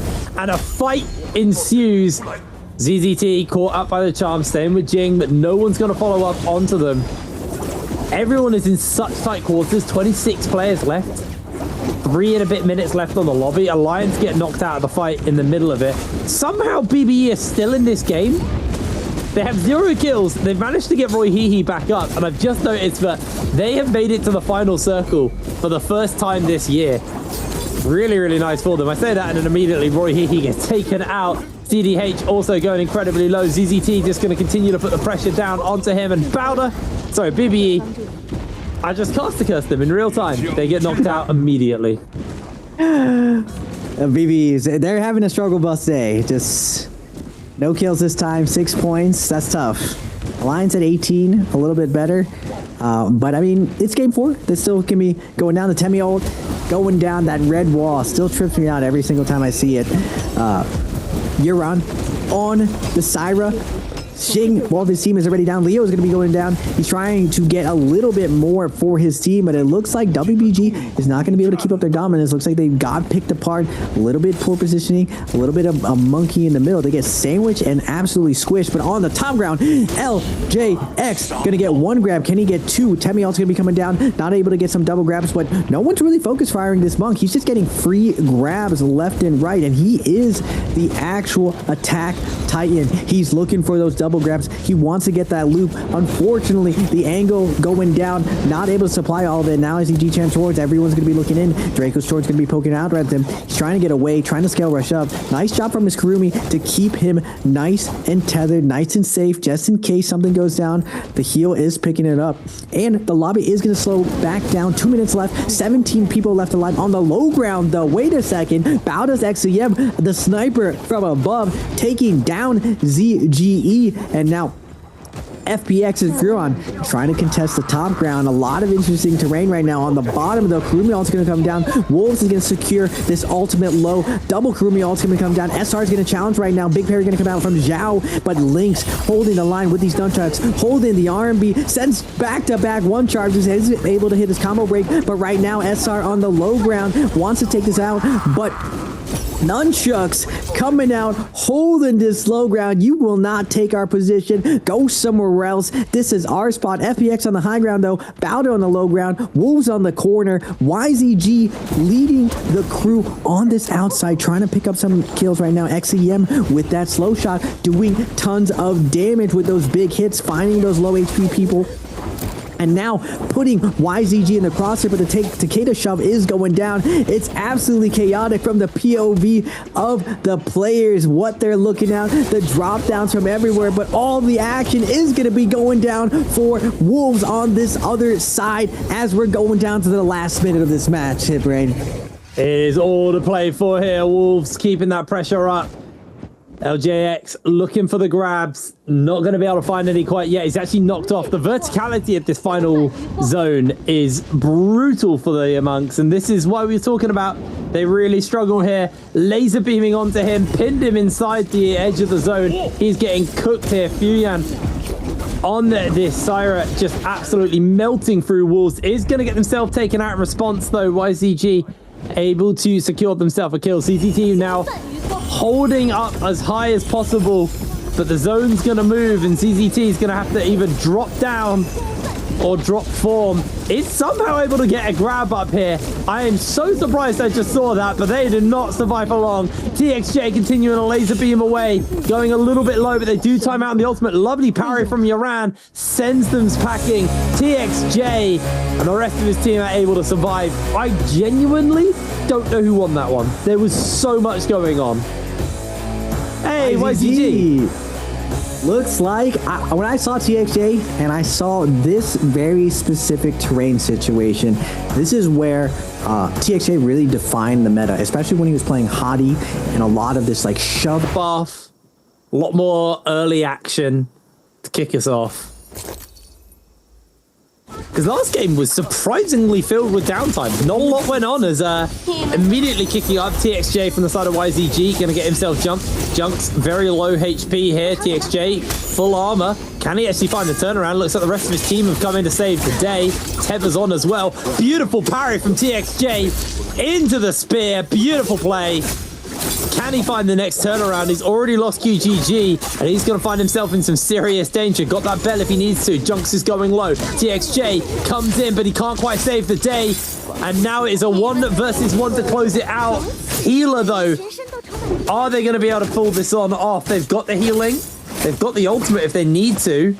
I don't know if they're going to have time to pull the trigger. They're just being stun-locked. There we go. Finally gets it off. Armor refreshed. And this just gets a little bit harder for Zhao. Able to dodge around and evade. Staff coming in big here. CXJ is going to look for Zhao. Can he find that window? Looks like the salty run back from YZG comes in. TXJ makes his way over. Junks is trying to come and find that turnaround around as well as they get the lockdown from the Tessa. Ultimate connects in. CXZ has to put some space, but he's isolated from his team, so he goes down. YZG, the salty run back may have cost them the entire game. An absolute fumble from them. Lockdown, pinned up.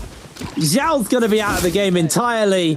And QGG may find themselves joining them. And it is all going to be on their healer to get the revives and bring the team back. An absolute fumble from QGG. Can he find the opening for the savior of his team here? I think he's going to be able to put some distance out. Actually, as Rico loses a lot of HP. Rico could be next up, looking for that meteor. Can't quite get the damage off. Almost gets Rico. Junks so low here. QGG, I don't know if he's going to get a turnaround in time. He's too low. Able to survive just a little bit longer, but I don't think it's going to be enough. Taken out in the sky. YZG eliminated immediately. That's tough. That's tough. This is like TXJ's spots too. He has always landed here in the south in these Fireflies, and SR just takes it to them. New org, new play, new faces to the league, and they just take it to the veteran. Now, technically TXJ was running this with other teammates, and those situations are pretty tough to run. But still, really good stuff from SR. They've really shown what they're made of. Leading right now in second, one of the top teams going in so far. Now in the north, this is what I was saying, like nighttime day, the Vipers, are we going to get one of those end games? You got to challenge these Siphon comps off spawn. That's when they're weakest. The Takeda really doesn't really get online until he at minimum has that purple ultimate. His white ult really doesn't do much. It doesn't stagger for very long, so he has to be very, very precise with it so he can't help his teammates. Now DRG, very ult's going to be coming down. Takeda ult's going to be going down as well. Shots going out. Kylan back in the mesa. SS1 showing up. Zipping, trying to keep him alive, but he's getting barbecue right now. Oh my god, the crowd control, the explosions, deleted. Bye-bye, Water. He's just not making it out alive. Oh my goodness, nice coordination coming out with the Syra. Oh my goodness. Now, Juan with the barrier, trying to back off right now, is going to get shredded out. Damage padding right now, frying that mech. Zwan on the rooftop, just a formality right now as DRG is about to finish their food. Zwan making his way down the cliffs, looking for an opening. 1, 2, 3, enjoying. Don Q tries to close this out. Zwan, nowhere really left to go. F3 is going to be coming out. Nice shot's going to come out, but the light attacks are going to take him down, and DRG with a beautiful execution of spawn. Really, really nice. I am just still surprised that we lost YZG at the beginning of the game. Like, absolute carnage has ensued in this game. And good news for BBE is they can't be last out this time, or first out this time. So a bad day for them, made slightly better by YZG. I'll stop picking on them, I promise. Alliance right now may find themselves in a little bit of a scrap. Multiple teams collapsing on them. ASE and Bowder in the area. This could get real spicy real fast. Revive still available. Bowder not wanting to pop that no ult zone. They've got all their ults available to them, so it would definitely be bad for them. And they're going to look to throw down the Viper ult. try and catch him off, but Zem actually is just going to immediately get turned onto. Alliance get the old tail whip to get sent packing. Missed, going a little bit low here. Nice little opener. Yuma goes down in the middle of the fight, is now with the Bane's Breath on the favor of ASE. They have scattered the fight. Revenge isolated from his team as he is taken down. ASE secure themselves another kill. And NY7 left on their own. No team to fend for them. The bad thing for Alliance is they do not have revives, so this is going to come at heavy cost as Bowder eliminate them from the lobby. ASE find the freeze though with the Justina. Zem is going to get blinked out immediately. Don't want anything to do with that. They just head back towards the Bane's Breath and the no ult zone to try and stay safe, but ASE, it's their Bane's Breath. They can just walk through it without any threat. Feeling very comfortable to do so, but decide actually to back off. Wolves are in the area. Just gonna call it for now. Yeah, the no ult zone, the Moonbane, everyone in the lobby is seeing these sparkles go off. Gonna make their way after they loot off to see if they can beat any stragglers. Miss with the silence gonna come flying in. 1, 2, not gonna keep it going. ASC happy with their off spawn so far. They do have 5 kills right now. Don't want to overextend. And this is one of the cooler parts of the map when it comes to these Viper compositions, that hit and run, that very surprise drop down stunning style. A lot of the most famous NARAKA clips are come around with Vipers dropping in from the sky, finding these nice big ults, especially in endgame. Really, really cool stuff coming out from everyone. But still, WBG with 2. A lot of Cybercoms is still chilling. Now, the power drop-off of Viper, what I thought was interesting during Pro League, even finals, and leading into Worlds, is Viper compositions normally never go into Yang. But the mix-up of just surprise going in, especially like second Yang where no one really expects you to go in, trying to sneak in that third, and then having that straight gimmick play that you're just not ready for. We did see some success, and I'm wondering if this year finally will Vipers really test out and map out lines to like gimmick, or is it just going to be like maybe 1 or 2 tournaments that we see that rare Viper Yang? And credit to the Vietnamese, the global scene, they were the first people to do it and upset some of the Chinese teams like out of nowhere. Normally you never see Viper teams go in there, but they were able to squeak out wins, and I was like, wait a second. And after they did it, I saw more Chinese teams experiment with this, like, hey, if we can sneak in a Yang, and even if we do get a Yang fight, let's go in, because we're already going to take Yang depletion fights anyway. So for first Yang, it's not that bad of a gamble as long as you're very precise with your execution. That is true, actually. I didn't think about it in the sense of that, but oh, there's the Viper comp doing what it does best. Interruption. Vipers ulting everywhere. Jumps, not going to get locked down. Zem trying to come in, but a beautiful parry comes in from Zhao. Zem loses so much armor. He's just going to have to make a run for it. Everybody did get inside their realm of Yangs, but man, the Viper comp's doing what they do best. Now, GG versus ASE is where our attention has been turned to. CJS trying to make a breakaway, has got that Meteor Slam, and Mist is going to get hit. He may just die to the burn. They're able to do so, but the spear dump from Zhao Wen is huge. CJS gets the invisibility from that Matari to keep him going, but a double freeze comes in from ASE. This comp is unbelievably cool to watch. Ignore the pun. Brilliant lockdown onto multiple people. ASE, it's not a man advantage though. It's a 2 versus 2 as they're going to look to continue to apply pressure to GG. 330 lost half his health and his armor. Zhao Wen needs to try and stop this pot from going off, but he's not going to get it. So it's just scale rushes into position as now LXM is the next one under fire. Goes in for another spear dump. Doesn't quite make the full connection as 330 goes down. ASE with a very funky comp pull out the victory. I was just saying, inside Yang, are we going to get a Viper weirdo gimmick? once you see the execution, it's easier to defend like what the win condition is, but it's just that 1 or 2 times before you see it. And they come out and immediately Viper is waiting with the stun. It's not going to matter because Mist can do it. Zhao went able to get that freeze off. Takeda also going to be coming down, jumping into the Mist right now. Spear doing big damage, but the Takeda utility stopping a lot of that damage, and as well, Syra breaking up with some of this damage, not letting them connect with those focus attacks. Is one of the weaknesses of Justina, that stagger. She needs to throw a focus attack afterwards, but it's not going to matter. Don Q is going to get caught on the edge of this, and this is where the gamble pays off. Hitbrain, you went Yang, you got the red buff, you're already going to play aggressive in these situations, and now you just get 2 lives to play around with this, especially on a Firefly day. This is why these games just don't go on too long. Look how many people are in Souls. Almost half the lobby are in Souls right now from how Ooga Booga this right now. 18 people live, 12 people in Souls. I think I like this variant of the Viper comp going into the Roma Yang because it actually has a clear win condition. I think the biggest issue with Viper comps were the vast majority of Viper comps are the blind date comp, and Tess is fine in a 3v3. Viper is fine in a 3v3. Wu Chen kind of sucks, man. Like, his kit isn't designed to skirmish. It's designed to basically be a panic escape button.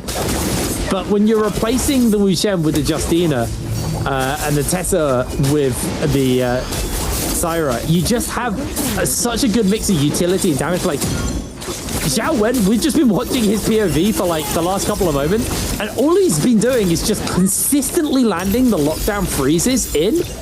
It's just such a brutal comp. Like, water gets frozen up here as well. Zhao Wen is just so completely consistent with it. It's really, really impressive to watch.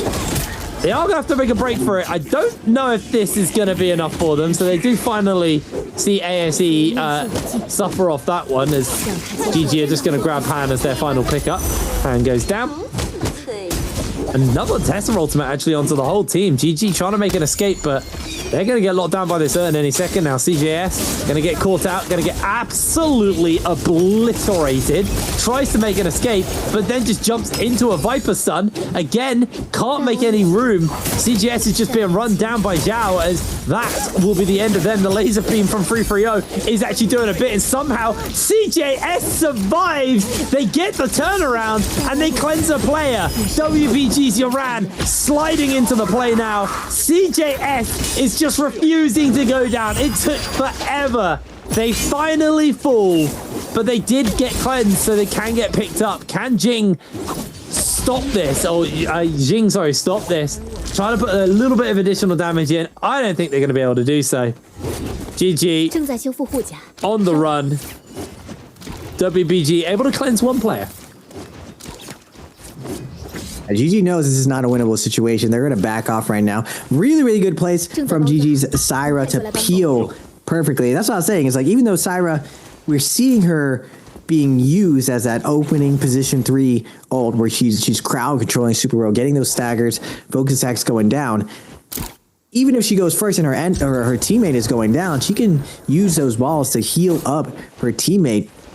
We saw really, really good stuff from Zai, staying up somehow, even though at 1 HP multiple times, going down to this last little bit. Credit to the pressure of the player chasing her. It's like really, really good stuff from both sides, clutching it up. But WBG comes through, desperate to cure their Yang depletion, ends up picking up 1. They do have enough money to buy 1 person back, and now down to 23 players. Not a super stack, but second Yang is coming out. That means at least another 3 is going to be going down. And it's closer to what I was saying, like maybe 15, 18 get to this end game. And seeing this Syra, Justina, Viper, you kind of have to win Yang, just because if you don't have that Wu Chen, the second you don't really have that good execution, if anyone is lurking around and you don't get that clean ISO play, it's very easy to get all in and just taken down, and then your game is over. So this is very heavily what I call like a snowball composition. You have to really have success killing and landing frags very early, because if you don't, it's very, very hard to recover. There's not much sustain at all with this composition, if at all. There's no sustain, actually. Maybe Syra. Syra is a little bit of sustain, but it's pretty glass. Not enough. Not that enough, much. yeah. It's like a slightly thicker glass cannon. That's what it is. A slight. That's good. I like that. Yeah, they're going to be very reliant on gear, and they're snowballing hard, so you can't really knock them. BB, you've got a kill. Good for you guys. I'm very proud. I will always cheer on Roy Hehe's teams. Like, I'll always cheer them on. Looks like SR may get a Roma Yang to themselves. Unless somebody makes it in, ASE do go into them, so they're going to have another Viper run against them. That's going to be super fun to watch over there. But right now, we are on DRG's point of view. Takeda, Donkey, can he find an opening?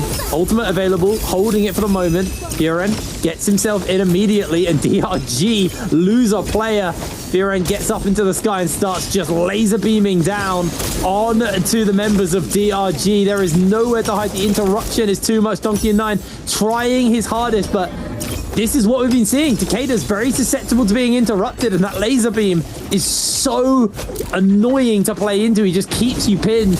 Ultimate times out from Firen, as now Donkey does throw down the ultimate, but he's immediately taken down before he gets a single Firen shove off. The chains come out, and FPX have found their opening. They've taken out the members of DRG. Only one remaining. Just going to play with their food. Time this out as long as possible so they keep the buff as late as possible. Really, really smart from them. Kakaishi is going a little bit low, though. Could give up a point, maybe, but they don't want to be giving up.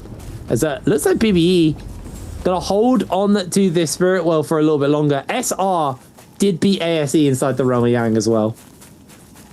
And the min-maxing, this is like, it's a game of seconds now, game of inches. All these teams really, really pushing the absolute limits of the mechanics of the game. You're seeing more and more of this stuff. And these things greatly affect the timings, because you can basically run this buff all the way to the point where you can secure being one of the first teams onto like the Spirit Wells.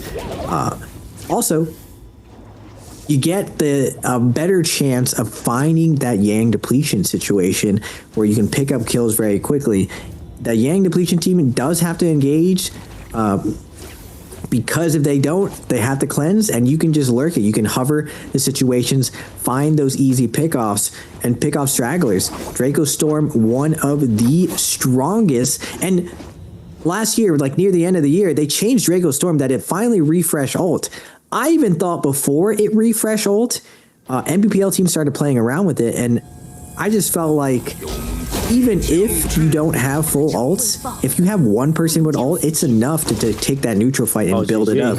Draco Storm is just so strong. GG going to be waiting out right now. ASG versus DRG. This is going to be a big one here for DRG and ASE. Well, both these teams have got the debuffs on them, but the two-man freeze comes in from Zhao Wen. Again, just consistently locking everybody down. ASE have been so good with this Justina. It's been really, really impressive to watch from them. Zhao Wen just going to get some healing up. Mist is going low, though. They need to keep Mist alive. Good freeze onto WX98 to get Mist to heal. Another freeze comes in. Zhao Wen using all of those charges so efficiently. Donkey going low, but GGR in the area. That's going to be the kill. Is Zhao Wen able to get it? Can he find the soul bloom, sorry, in time? Don't know if anybody on his team was able to cleanse it as Mist has gone low. And it looks like GG have just third-partied this so efficiently. ASE able to cleanse 2 of their members, actually, and get away. Only one person to cleanse. It's not the end of the world for ASE. They've got the cash to bring Han back if they need to. They're just going to jump into the zone and make a break for it. ASE, 2 minutes, 47 seconds. Super stacked. So in a good position to find a pick-off here. Just double Draco Storm on the field. 70 seconds on both of them. LXM is going to find Han. 2 minutes and 30 seconds. The coordination of GG, though, surrounding him. Han's trying to delay the pressure, delay the focus fire, but nice shot from GG. Jumping with the light attacks. They are going to close it out. ASE's Han cannot get away. Getting that first kill, getting us a lot of this loot. GG. Just looking like a well-oiled machine. They just instantly picked him apart, denied all of his escape options.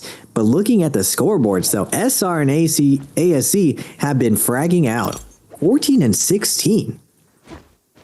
Really smart, though, from ASE. They sent Han away, and then the others can just run off. They can look for rebirth charms. They can try and get them back up. We're actually going to get a replay of SR versus ASE inside the zone. SR annihilated ASE in this game, and it starts looking okay, but then that massive Tessa ultimate makes the connection through. Zhao Wen can't clef it in time, can't get off, and that just gives them the moment where SR can just find that burst, find the damage. They did get a cheeky parry off, and Mist did play that well. But SR with the man advantage at this point just can keep that pressure up, and this is the thing in the realm of Yang. Once you're up a person, that one person can go off and heal while the others apply pressure, and the other team who are down a player cannot get any opportunities to heal. And even if somehow they find a way to equalize the kills and make it 2 versus 2, it's still very hard for them to get that room to breathe and get that heal off in time. So very nice, as we do see ASE bring back Han, so they are back to full force. Are going to need to gear them up though. 9 minutes left on the game. They're going to have to find some Karens or some loot to get themselves back into this game, because ASE's hand is going to be phenomenally weak for the moment on this Syra. 20 people left alive. Spirit Well going in. Everyone's posturing in. It's going to be musical chairs. Who's going to be having the center? Now, with that timer being set, everyone can really time perfectly when they're going in. And now Ballista in play. Oh, this is going to be very, very spicy. The dome is going to provide a little bit of coverage on one end, but you're not going to be able to get that full surround. And with people getting low, either you play for the Spirit Well or you play for the teams who get scuffed by the Spirit Well and go for attacks right now. And it looks like in the center, WBG is going to all in for it, and they're able to claim it and come out here and look for some kills. Bowdo's going to pop that Viper ult, diving in right now. The Syro beam's going in, the microwave. So many people getting lined right now. Kiki in the blender right now, can't get away, getting juggled over and over. Plus the Draco Storm Stagger. What can he do? He absolutely gets murdered inside this house. Nowhere left to go. WBG slurping up the loot, now moving on. Remember, you do get that ultimate refresh as well, so coming out of this, all of the players will pop their ult right as they claim the well. Takeda getting the most value. You see, they still have 3 ults ready to continue going on, and everyone just like that skedaddled. They don't want any part of this. That team is scaled to the moon. But on the other side of the map, where everyone retreated, ASC up to 16 kills, wants to MVP this round, skyrocket up. The top of the leaderboard, WBG being very, very consistent at 62.8, leading the day. But ASC, with this one game, all it takes is that one big game, and you're getting 20-plus points and skyrocketing up, especially if you're able to MVP the round. WBG with the F1 on Takeda, going to be taking it on to BBE. Yeah, BBE holding on. I mean, they've only got that 1 kill so far. Throwing down the tether from the Tessa there. Knocks them back. Everyone's been able to touch the urn though, so they're all broken free, and I don't think that CDH is really going to be able to do much here. Getting taken out. Losing their Tessa. It's only Roy Hehe left in the lobby here for the side of BBE. And like we said, it's early days. They're a brand new roster apart from Roy Hehe. There's a lot of synergy, but BBE need to recover going forwards, is urging. Just checking every bush. Hasn't checked the right one. Roy, he's not in a bush. But Jing may find them any moment now. It'll be very scary for them. But yeah, you know, BBE, it's the beginning of the season. You know, I'll give them kind of 2-3 weeks to kind of really figure themselves out. If they're still in this form in like 3 weeks' time, then I'm going to be pretty concerned. But I think right now, you know, you're still figuring out your play style with the team and how the team actually works out.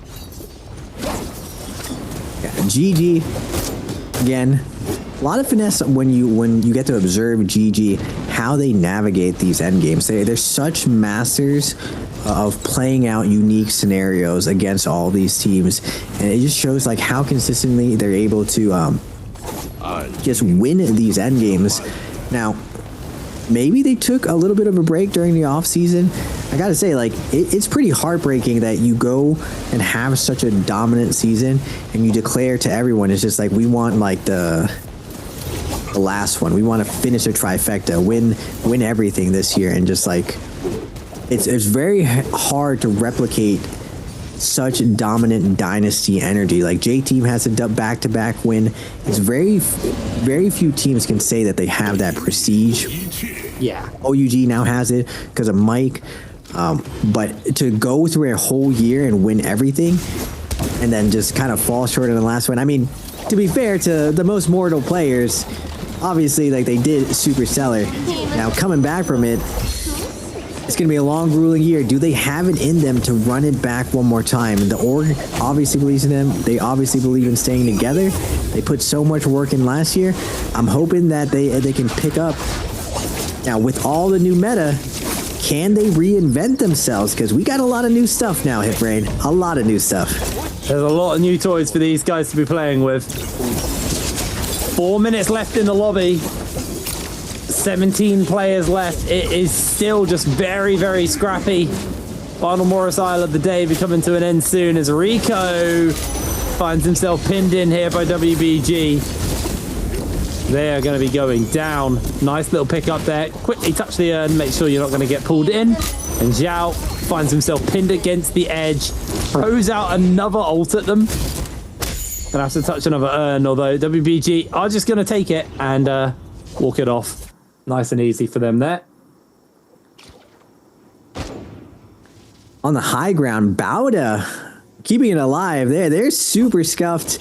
The Viper composition just starved of resources. Just a bunch of blueberries, blue armors looking for an opportunity to salvage something. BBE gets forced onto the low ground. Roy he's going to pop that V1. Look for the stagger right now. Is it going to matter though? Everyone's so staggered now. It is going to matter. Wait a second. GG takes advantage of that V1 stagger. Absolutely decimates your round with the swarm from max range. Not even threatened to get responded to. Bauda is kind of slowly probing their way in. The zone is slowly pushing everyone in on this low ground. The ISO play, WBG was looking very, very consistent, but unfortunately, they lost their Syra. A little bit of a buy game situation. Yuran not able to pop ultimate, just dying for free right now. But now in WBG, getting picked a little bit apart. They do get the res, I believe, though, and Yuran comes immediately up. He's trying to peel for his teammate, pick them up on the low ground, though. ASC trying to find some refuge right now. V1 is going to be popped. Shing going to jump back up to the top ground. Miss is going to get that stagger. And again, on the top, FPX Fuyon in the tree. The lone sniper able to yoink the kill. Absolutely beautiful snipe there onto them, taking them out. GG right now. All of their members are in this game. 8 kills. I said it earlier. I think GG are one of those teams who are amazing in the final circle. Their biggest issue is getting to the final circle. Let's see if we can hold that fact true, or if they're going to disprove us. BBE, Roy, he lasted a fair amount of time, to be fair. First time I think that team C in the final circle for the day. As CJS able to do fireball. A kill onto Mist. ASE now being down their Viper. Doesn't mean they lose some of their crowd control. GG going to jump up into the sky, trying to break away from that one. Han gets himself in a little bit of danger, caught out by the stun. GG going to chase forwards. There's going to be the fireball from CJS. He still has the ability to use that ultimate. Laser beams are just hurling down from the sky. Really, really brutal to play into. CJS throws down the chains as Receiver Junks hiding behind the wall inside that building is going to be forced to move fairly soon as we see FPX get knocked out of the lobby. GG 10 kills, but ASE still got those 16, now knocked out by GG, who are skyrocketing on the scoreboard right now. Couple of kills up for them to grab. Can they get all 3 of the last ones? That's going to be one onto Bauda. GG getting the next, and that is the tidy up. One more kill, make it 14. They're going to go for 15. Absolutely humongous performance there from GG. 15 kills at the end. That's their second win of the day. That was a nice clip right there. That last little bit of meteor into the swarm to seal the deal. Where you go when we're picking up every single kill. And this is the GG I remember of last year. Just like all business, man. They just... barely any smiles. Are just like, yeah, that's how it should be every time. Into game number 6, our final game of the day. GG. Eyes on them. Won our last game. Won 2 games today as well. So, been somewhat consistent on that front as we start the fights off with BBE. unfortunately, losing a fight once again. It's not been their day at all. Roy Hee trying to make a breakaway, but Kakaishi hot on their tail. Oh, Roy Hee almost got the kill actually onto Kakaishi, but not going to be enough. Not going to get that dunk down. DRG secured themselves the kill, and that is going to be them set up and situated nicely for now. Wolves hunting for any players that they can maybe look to finish up, as already seeing some people start to pick up their Moonbanes, sorry, predicting some fights. Now, Wolves, no armor, finding those kills. We're seeing Alliance in the kill feed already. WBG keeping up the pacing already, almost up to 70 points, 10 points ahead of SR. Everyone to get it going. Jing finding a ton of kills on to SS1, it's looking like. No ultimates are going to be hit. Juan of SS1 trying to survive right now. ZT trying to close the distance. Pops the F1. Has Juan locked in place. And the flying F3 just decapitates Juan. Zem coming in hot. Ooh, the F3 on Viper is just so satisfying. The giant nuke coming out of left field. I really like the idea of a Matari Viper and that reset, the double nuke back to back, because it's basically unblockable. And as long as you time it correctly, you can consistently land it. It's very, very hard to tap dodge, especially if your teammates out there staggering, covering tap dodge over and over. DRG versus WBG right now.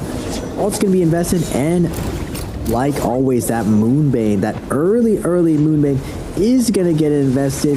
Can WBG make it out of here? Kakashi on the outside, throwing those horizontals on the long sword. With that support, those big nukes flying in, and Jing is going to drop that V1 right now. And from the top rope, though, Zem is coming in with the flank. And I think he fumbled it pretty hard there, so that's going to be a rough one for him. We do now see just everybody scrapping here in the fight. WX98 knocking all of Bowder onto their backsides. Bane's breath won't be lasting for too much longer either, so that little bit of freedom that they had is going to fade away, so they decide to back off. Bowder now getting jumped in by DRG. The Bane's breath still lasting for another 15 seconds, mind you. DRG trying to see if they got that reset time in their favor. One Bane's breath really turns the tide of these fights as ZZ Top gets himself taken down. Kakaishi continues to apply the pressure, and DRG have found themselves their opening into this one. Bowder, though, can they get that turnaround? I don't think Zem can, because WX98 is just going to hold him up with the staff into the spear. Sorry, the spear into the staff. Tidy that one up really, really nice. Wolves and JSR, sorry, get themselves in a fight as LJX, weaponless, going for a punch. Is going to quickly switch out for the fan. Laser beam, though, coming in. Rico going to be able to tidy this one up. Wolves is getting absolutely fried by that one. Rico's continuing to apply the pressure. I think they've been able to stop LJX from getting up. No, they haven't, but Junks has come in with a salty run back from their revive. Rico, no ultimate available yet, but it's going to continue to apply some pressure onto the Wolves members. Now HQ being chased down. Rico can't quite close that gap, so he decides to rejoin with his team. ZK looking for Junks, but ZK completely outnumbered now and isolated on his lonesome. Very low HP. They're able to get that kill, but now SS1 have come sliding into the fight with their own laser beams from their own Cyrus to be able to deal with that one as Junks goes down. Now we got GG in the area as well. It's just continually chaining third party into fourth party into fifth party, just constant teams jumping into the fray, jumping into the mix. LXM, ultimate's available to him. He's going to hold the transform for the moment. See if he can just secure these without having to use that ultimate. Water trying to make an escape away. Now caught in the sandstorm. There is no way getting out of that one. Water was actually able to put some space between them. Here comes the transform from LXM. He's just going to look to try and find those grabs. The laser beam, though, could be a real nuisance for LXM, just constantly keeping him at arm's length. He's trying to close that gap and find that grab. Is almost able to make a connection. but not going to be able to do so. CJX going low. There's the grab onto Water. He's now just going to take a bunch of shots from Zorn, going for the jump away, and he is actually able to get out. Looks for the orb to get the stagger off, the dazzle off, but can't quite make the connection. Juan able to break away as LXM loses his transformation. Water being chased off by Juan though for the moment as LXM now trying to find that turnaround. Juan gets some damage off on the LXM. So they find some space. Juan's health is completely stripped down to the armor now, or the armor stripped away. Even in pretty raw and exposed. Water trying to find a heal off. Can he get the dazzle off? Nope. Doesn't hit onto anybody. CGS continues to apply pressure, and now the zip healing coming in for the members of GG. Water's doing his best, but too low. Hasn't been given the opportunity to find that reset, and down he goes. GG have that man advantage, and now Juan. Don't think you're going to be able to win this 1 versus 3. The biggest problem, though, is it took a long time for GG, and Wolves have scattered this fight out. LJX pops the ultimate. He's going to be looking for the members of GG. 330 could just find himself in danger. Doesn't get the stun off, I don't believe. Oh, no, he did. 330 incredibly low off the back of that one. LJX not going to full send it into the fight yet. They're just waiting for a good window to do so. And that is going to be the moment for them to blink away. GG realizing that fight could have got a little dicey. Alliance joining in. Raven. They're just constantly fighting. It's endless. It's an endless Naraka festival where we're not even at 3rd, 4th, 5th party, 6th party. Everyone's invited. The whole lobby is here. At one point has touched a piece of this grass. GG has done a stellar job of staggering their ultimates to survive all this, eating non-stop ultimates. I was just saying, Hip Brain, like, is it possible to survive off spawn if you're trying to play the long game? Or do you want to be one of these hit and run combos, one of these attack on Titans? All the Titans are fallen. I got to say, looking at LXM, seeing that monk skin gives me so much nostalgia of way, way back. I haven't seen that skin in so long. And this is one of the min-maxes, I would say, of Predoria that doesn't exist. Like on Holleroth and Morris, the Firefly rotations are like super mapped out. The timings and everything are very, very precise. But I know a ton of pro players who still don't even know every single Firefly on this map. Now the information is out there. You can easily go around and find it, but most people have probably chosen a quadrant left or right. It hasn't been enough seasons where people have landed almost everywhere and tried out playing Firefly situations. Now, I can tell you right now, this map has way more Fireflies than every single map, and I've walked to each one. There's just so many that it's pretty hard to follow. And unless you like landing in the bottom left with all those poison jellyfish, there's so many in that area too. So people finding timings, finding these Yang situations. I'm really curious to see how this goes out. And speaking of these timings, another grief play going down. LXM, the monk, is not going to be able to make it out. He is going to get assassinated and slept. And going in, we're going to get YZG versus BBE. Looks like GG might actually get Aroma Yang for free, though, off the back of that. Problem is they are going to be down a player, and they're going to have to find that rebirth charm. But meanwhile, YZG trying to take this fight here. It is crazy, but only 3 people went into Aroma Yang. 3 teams went into Aroma Yangs in the first rotation when we can have 6. Crazy. So YZG freezes himself up, waiting on that ultimate. I assume just waiting for the Syra to kind of drop down from the sky, just trying to play interrupt onto Roy Hehe. There's going to be the ultimate. Can he line up the freeze onto him? Not sure they're going to be able to do so. They are just chasing for a little bit more. CBH trying to make a breakaway for the moment as UGG chasing up Roy Hehe. Going to get caught in that knockup. Beautiful chain there, but save comes in from CDH. Keep Roy Hehe alive, but Roy gets frozen once again. There's still another dash. That's going to be enough to close the gap and get the kill. Now he chases for another. Knockup comes in onto CDH. Another cover comes in, though, from the members of BBE. And now it's just going to be YZG on their lonesome versus the members. Gets the freeze off, tries to use it as a quick opportunity to break away. I don't think they're going to be able to survive the onslaught here from BBE. And BBE finally find themselves a big victory, taking out this Realm of Yang. They're going to get the revives. They're going to be sitting pretty. GG did get their free Realm of Yang, so they'll have 2 members with the Vermilion Bird's Might, but other than that, they've just got that rebirth charm, which they're going to need to use. bring back their player. I can't believe where they weren't challenged. Usually if you get a kill on the team, you immediately follow them in because you know that you just got a kill. So it's a 3v2. But the other team was actually too nervous to go in. So GG not only gets it in for free, gets a ton of loot. It doesn't even matter that LXM got assassinated because you always get a rebirth by going to Yang. You just have to have only 2 people alive. You can pick up a rebirth from winning Yang.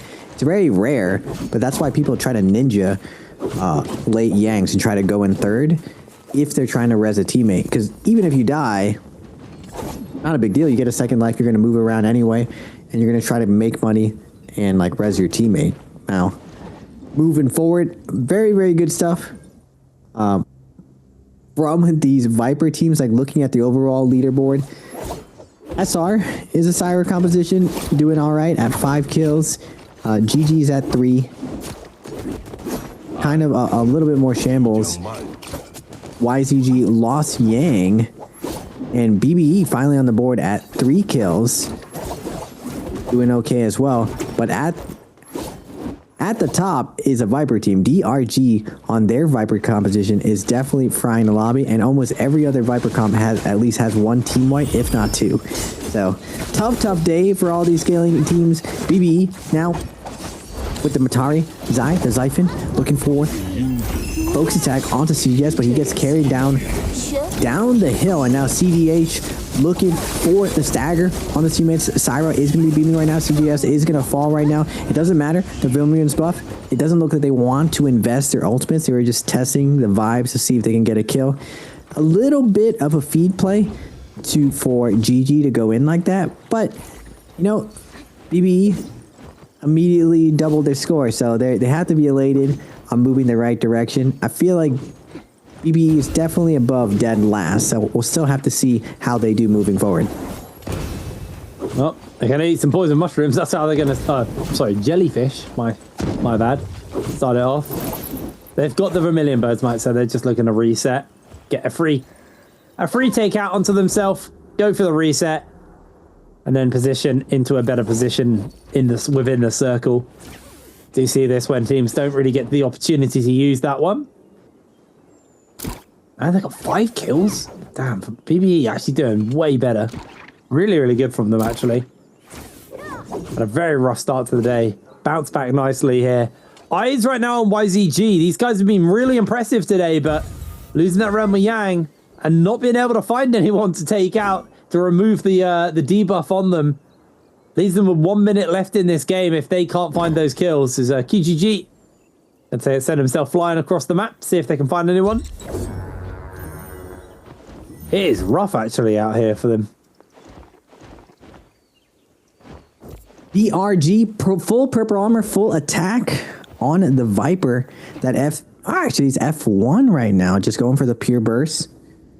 Not really interested. This is one of the interesting things that the Chinese teams did last year is some teams buy purple armor, just like that safety of it. But since you're a Viper composition, a lot of all the Viper teams would only invest in purple weapons immediately to get that F3 as hard as possible, because they need as much burst going from team to team, and eventually they'll kill like a scaling team with that armor. We're going to have Wolves with the Syra fighting against it, the stagger coming out over and over, the fairy ult's going to be coming out already, Matari ult's going to be invested, lasering down CXZ in the fairy ult, TXG trying to peel for his teammates right now. All the ults have been invested right now. QGG on to Justina with a little bit of charges left, but TXJ is going to fall already. Wolves does a good job of icing off the pressure with just that one Matari ult. Really, really good stuff from Wolves. Unfortunately for YZG, that is going to end their day, but we are going to get another Yang fight. GG versus SR. SR, new team to the league. Been showing us some good stuff versus the OGs of the league. GG, new school versus old school. SR taking to the height, looking for the pressure onto the block. Remember, GG was scuffed a little bit earlier. This is a resetted GG with LXM popping the ultimate, looking for the grabs right now. Junks able to dodge right now, get out of line of sight. Good job from SR to deny any type of grabbing angles. GG desperately trying to push him out into the open. Temion's going to be invested, denying a lot of those angles. And now 3-3-0 under a ton of pressure, getting juggled right now, trying to get out of there. Nice job from CGS on the Kylan with the ultimate, peeling for them, juggling over and over. We get one grab from LXM, but he's not able to get so much pressure. And now the pressure is onto GG. The Cicada ult is still going on. Last jump is going to be used right now, but the Merciless from SR is going to be quite oppressive going on to this fight. This zipping 3-3-0, it's just been juggled the entire fight. I've just been watching her in the corner of my eye, just being bounced left and right. LXM, though, doing really, really well. Peeling for Seamus. Rico is going to be taken down. And now CGS with that Cavalry Blitz is going to be coming shredding through. And SR is going to get picked up. 3-3-0 will fall. 2v1 situation. Uppercut's coming down, looking for the stagger. Cavalry Blue onto the back. Again, a nice stagger, nice loop. And GG is going to walk through. Very, very close fight. I can't believe that 3-3-0 is able to survive for that long. 3-3-0 is so clean, though. They're such a clean player. Always able to hang on. Really, really impressive to see. GG now. Starting to scale up on that monk comp. Again, though, we see another time where they don't give the monk the golden armor. They actually gave it over to the Kylin this time. So that kind of... I don't know if they're like the off DPS or the main DPS and the monk is like the support. I have no idea really what role they fill, but like the non-monk role has been given the better armor. So put a lot of faith in that Kylin to kind of be the menace. And having a look at the lobby right now, there is only one monk left, and that is GG. And honestly, I don't think that bodes well for... I don't think that bodes well for GG. If you're the solo monk in the lobby, you're the one who's going to be getting focused out and taken down by everyone. As soon as you transform, the whole lobby's going to turn their head to you and start shooting at you. Like that's classic monk, unfortunately. So GG are going to be a little bit worried about that one. So we have to keep our eyes on that for now. Yeah, it's good that you pointed out, dude. GG again, six kills. DRG 12 kills. I've seen this situation so much. If GG gets to endgame and they're remotely scaled, even just like blue armors, and they're able to sneak. They used to have so many sneak plays of getting looted up. They can usually capitalize on it and get to that top 4. Now, we do have WBG with the blue Mystic Might trying to close out this kill. We're just fighting in the middle of the air. Nice stall out coming out from water, but he's not able to survive right now. A little bit of highlights going out. LXM on the monk. I believe they pop monk to grab this Draco Storm. Now moving around, 24 people left alive. I thought it'd be a little bit faster, but last game of the day, 65 minutes. Looks like we're going into somewhat of an end game at least. Now, I was curious to see what kind of scenario happens here with this many Vipers. We have SR, Yang Depletion. We have GG on the Mine composition, and we have BBE on the Matari Xiphon composition with Syra instead. The rest are Vipers. How are the Viper compositions going to play this? Will they actually target each other? Are we going to see some Takeda on Takeda violence? Now, they do have... SR does have Yang Depletion, so target selecting here is going to be very, very important because they need to be able to survive the third party when it inevitably comes as a hard commit. I'm curious to see what SR's line is going to be when they execute. Are they going to lead with Takeda, or are they going to lead with this Cyril that I've seen non-stop today? Well, Junks right now opening up, getting beamed out by that Cyril. Junks gets a massive heap of damage onto BBE. Devon doing his best to get around the back though, and absolutely chunks through Junks' health bar. He's just going to stand inside the sandstorm and heal up. Laser beams continue to rain down from Roy Hehe, who's actually also getting return fire thrown onto them. BBE starting to go a little bit low. CDH is going to fall to SR. They're able to get that one. Jal secures it. ZZT jumps into the middle of the fight. Junks continues to fire off, and now they need to be careful because in jumps the Viper ult. Don't believe that made a connection onto anyone. The Furen shove does connect in, and now Zem left on their lonesome, caught by the Furen shoves, caught by the burst, trying to make an escape. Is going to be able to do so thanks to their Wu Shen, but that does reveal where they are. The dinner bell is rung. Everyone knows that is a weak Viper comp that can get jumped.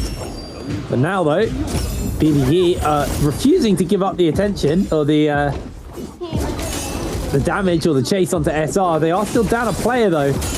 SR need this kill though, so they're going to look for it. Beautiful parry onto Roy He knocks him back.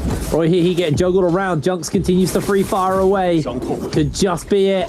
Nice catch for the halberds. Coming in as Junks continues to try and chase forwards. He doing a really good job of the halberds. Now the zone is so far away. SR need to move into the zone. They throw down the sandstorm as a place to recover. That's going to be the end of He gets taken out. Junks gets some damage thrown in onto him, but he's got to deal with Kakaishi, who's made their way forwards with the lockdown into the sandstorm. Viperot does make its connection onto multiple people, but the RG don't really have much of a follow-up, and Junks goes for a big old turnaround, sends them packing, caught out by the Tessa, and the musket shot from ZGE secures the kill onto Junks. Down they go. Kakaishi just going to disappear off, and it's the old hit and run that we see out from this Viper comp from the Blind 8. It's what it does so best. A hit and run, absolutely devastating this lobby. Mainly Viper surviving right now. EpiX gonna find the kill on to Jing. The lobby's getting thinned out right now. It's dropping as we speak. Everyone's looking for an opening. Now, the tough part when there's so many Attack on Titans everywhere, it's hard to tell when people are porting in and out which Viper team is what. It's very easy to confuse the two and commit to the wrong team. There was one world that our team actually made a mistake and went to onto a Viper team we thought was the one with no cooldowns. Very, very easy to mistake who is who in these situations. And like I was saying, GG, even though they're a lone monk in the lobby, they find ways. LXM was scuffed. He got picked off going to the realm of Yang, and just with the plot armor, GG is able to survive. No one ends up challenging them just because in a heavy Viper lobby, there is a really good chance that no one ends up going Yang. So if you can make it past that early game and get into Yang, a lot of the times you're going to be able to have a good time. Now, Don Q, Wolves on the outside, all of these Viper teams posturing, and this is going to be a pretty scuff terrain situation. Mountains, sides, a lot of verticality allow for some really, really interesting plays where people can hold their ground and don't have to hard commit. But all it takes is one team to commit here, and then there's going to be a chain reaction of Vipers trying to pick off the situation. Now, I'm curious to see what the theory is moving forward here. The good thing about Vipers is finding these solos. It's very, very easy to pick it off with the Tessa ult. And it looks like SR's Rico is going to be one of the victims. And now we are down to 15, an even number of trios. So we'll have to see if people wait for the next Spirit Well to really engage, or they continue probing. Now, I'm not going to lie, GG is in such a strong position, and they do have the Tiger buff fading out. 80% movement's going to be coming down, and they're going to be rotating around looking for a situation, but I believe it's probably going to go to the next Spirit Well before we get any more progress. All these teams seem to be sitting pretty, and the amount of verticality, the little nooks and crannies, this spot is just one of the parts of the maps that pretty hard to map out. I'm not gonna lie, a lot of these tunnels and stuff still fairly unfamiliar. This end game pretty unique, and look how much verticality there is. Like, you can go literally under the mountain, you can go to the top of the mountain. This actually might go to a heal off as long as the zone pulls between those tunnels. Yeah, it's gonna be a rough one. I also do worry about GG because this map has so much verticality right now. Like this final circle has so much verticality, but Monk is gonna potentially struggle, especially when the Wushens can just port away. The moment you transform, they can just port to a place where it's gonna be impossible for you to get your hands onto. And it looks like all of the teams now starting that scrap out for this final Spirit Well. 5 minutes left on the clock in this game. Jing trying to open up onto IHQ, does get through his armor and a little bit of his health. Just going to strip him off for the moment as WBG continue to hold on, but Wolves are doing everything in their power to not give this one up. LJX has that ultimate available on the Viper. Probably wants to get to a high ground if they're going to go for it, as FBX trying their best to try and sneak in, but WBG are in a demanding position right now on here. Viper ultimate going to get broken up by Jing, but it's going to get answered out potentially here. Who is he going to find? I don't think he found anybody, just gets interrupted immediately. Tessa-chan comes down from Wolves. Wolves playing it chill for the moment. Jing's able to break away. Another charge of the chest. Tessa goes off, but doesn't actually make a connection there. Wolves going to just ping onto the urn, break out to safety, get back to the top of this this rock.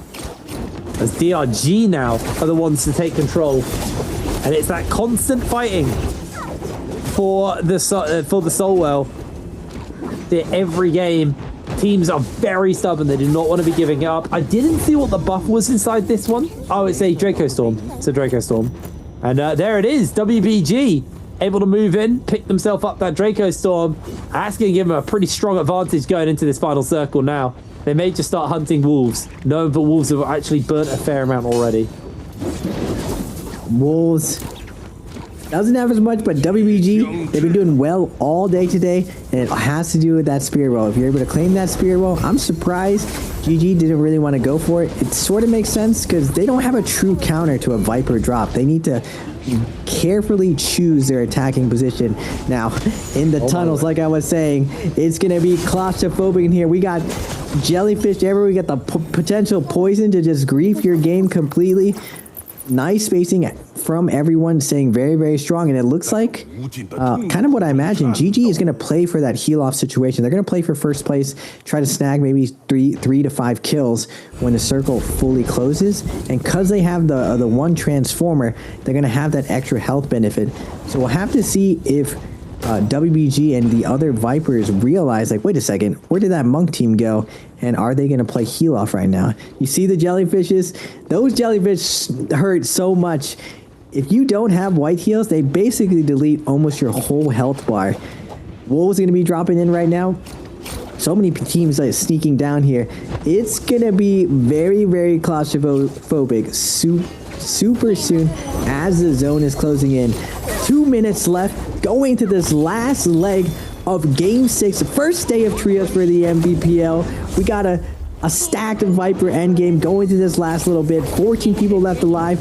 The walls are closing in. The poison is in. Viper ult's coming out from left field. CGS is just desperately trying to survive right now. Pops the Kylan ultimate. He is going to be tanking right now. They are going to go for him. The Mortal Defiance is going to be popping right now. LXM is holding on to his ultimate. He can't hold on for it ever, though. He is going to pop his ult to iframe this. Poison Mushroom's going to come out, chipping away at his health, but everyone's scrambling, double jumping over and over. Can LXM find a grab right now? He turns around. All of Wolves is behind him. F3 is going to be put on him. GG now crushing through the lobby, and one more kill for them. DRG up to 14 right now. But as I said it, cursing DRG, Kakaxi is going to get lifted up, is going to get hit, but the Mortal Defiance is going to pop. Regrab is going to be coming in, push into zone. 6 people left alive on the high ground, though. WBG, do they drop down for this challenge for the last 3v3 of the day? Well, it's going to be, at least for the side of GG, are going to get the heal off here.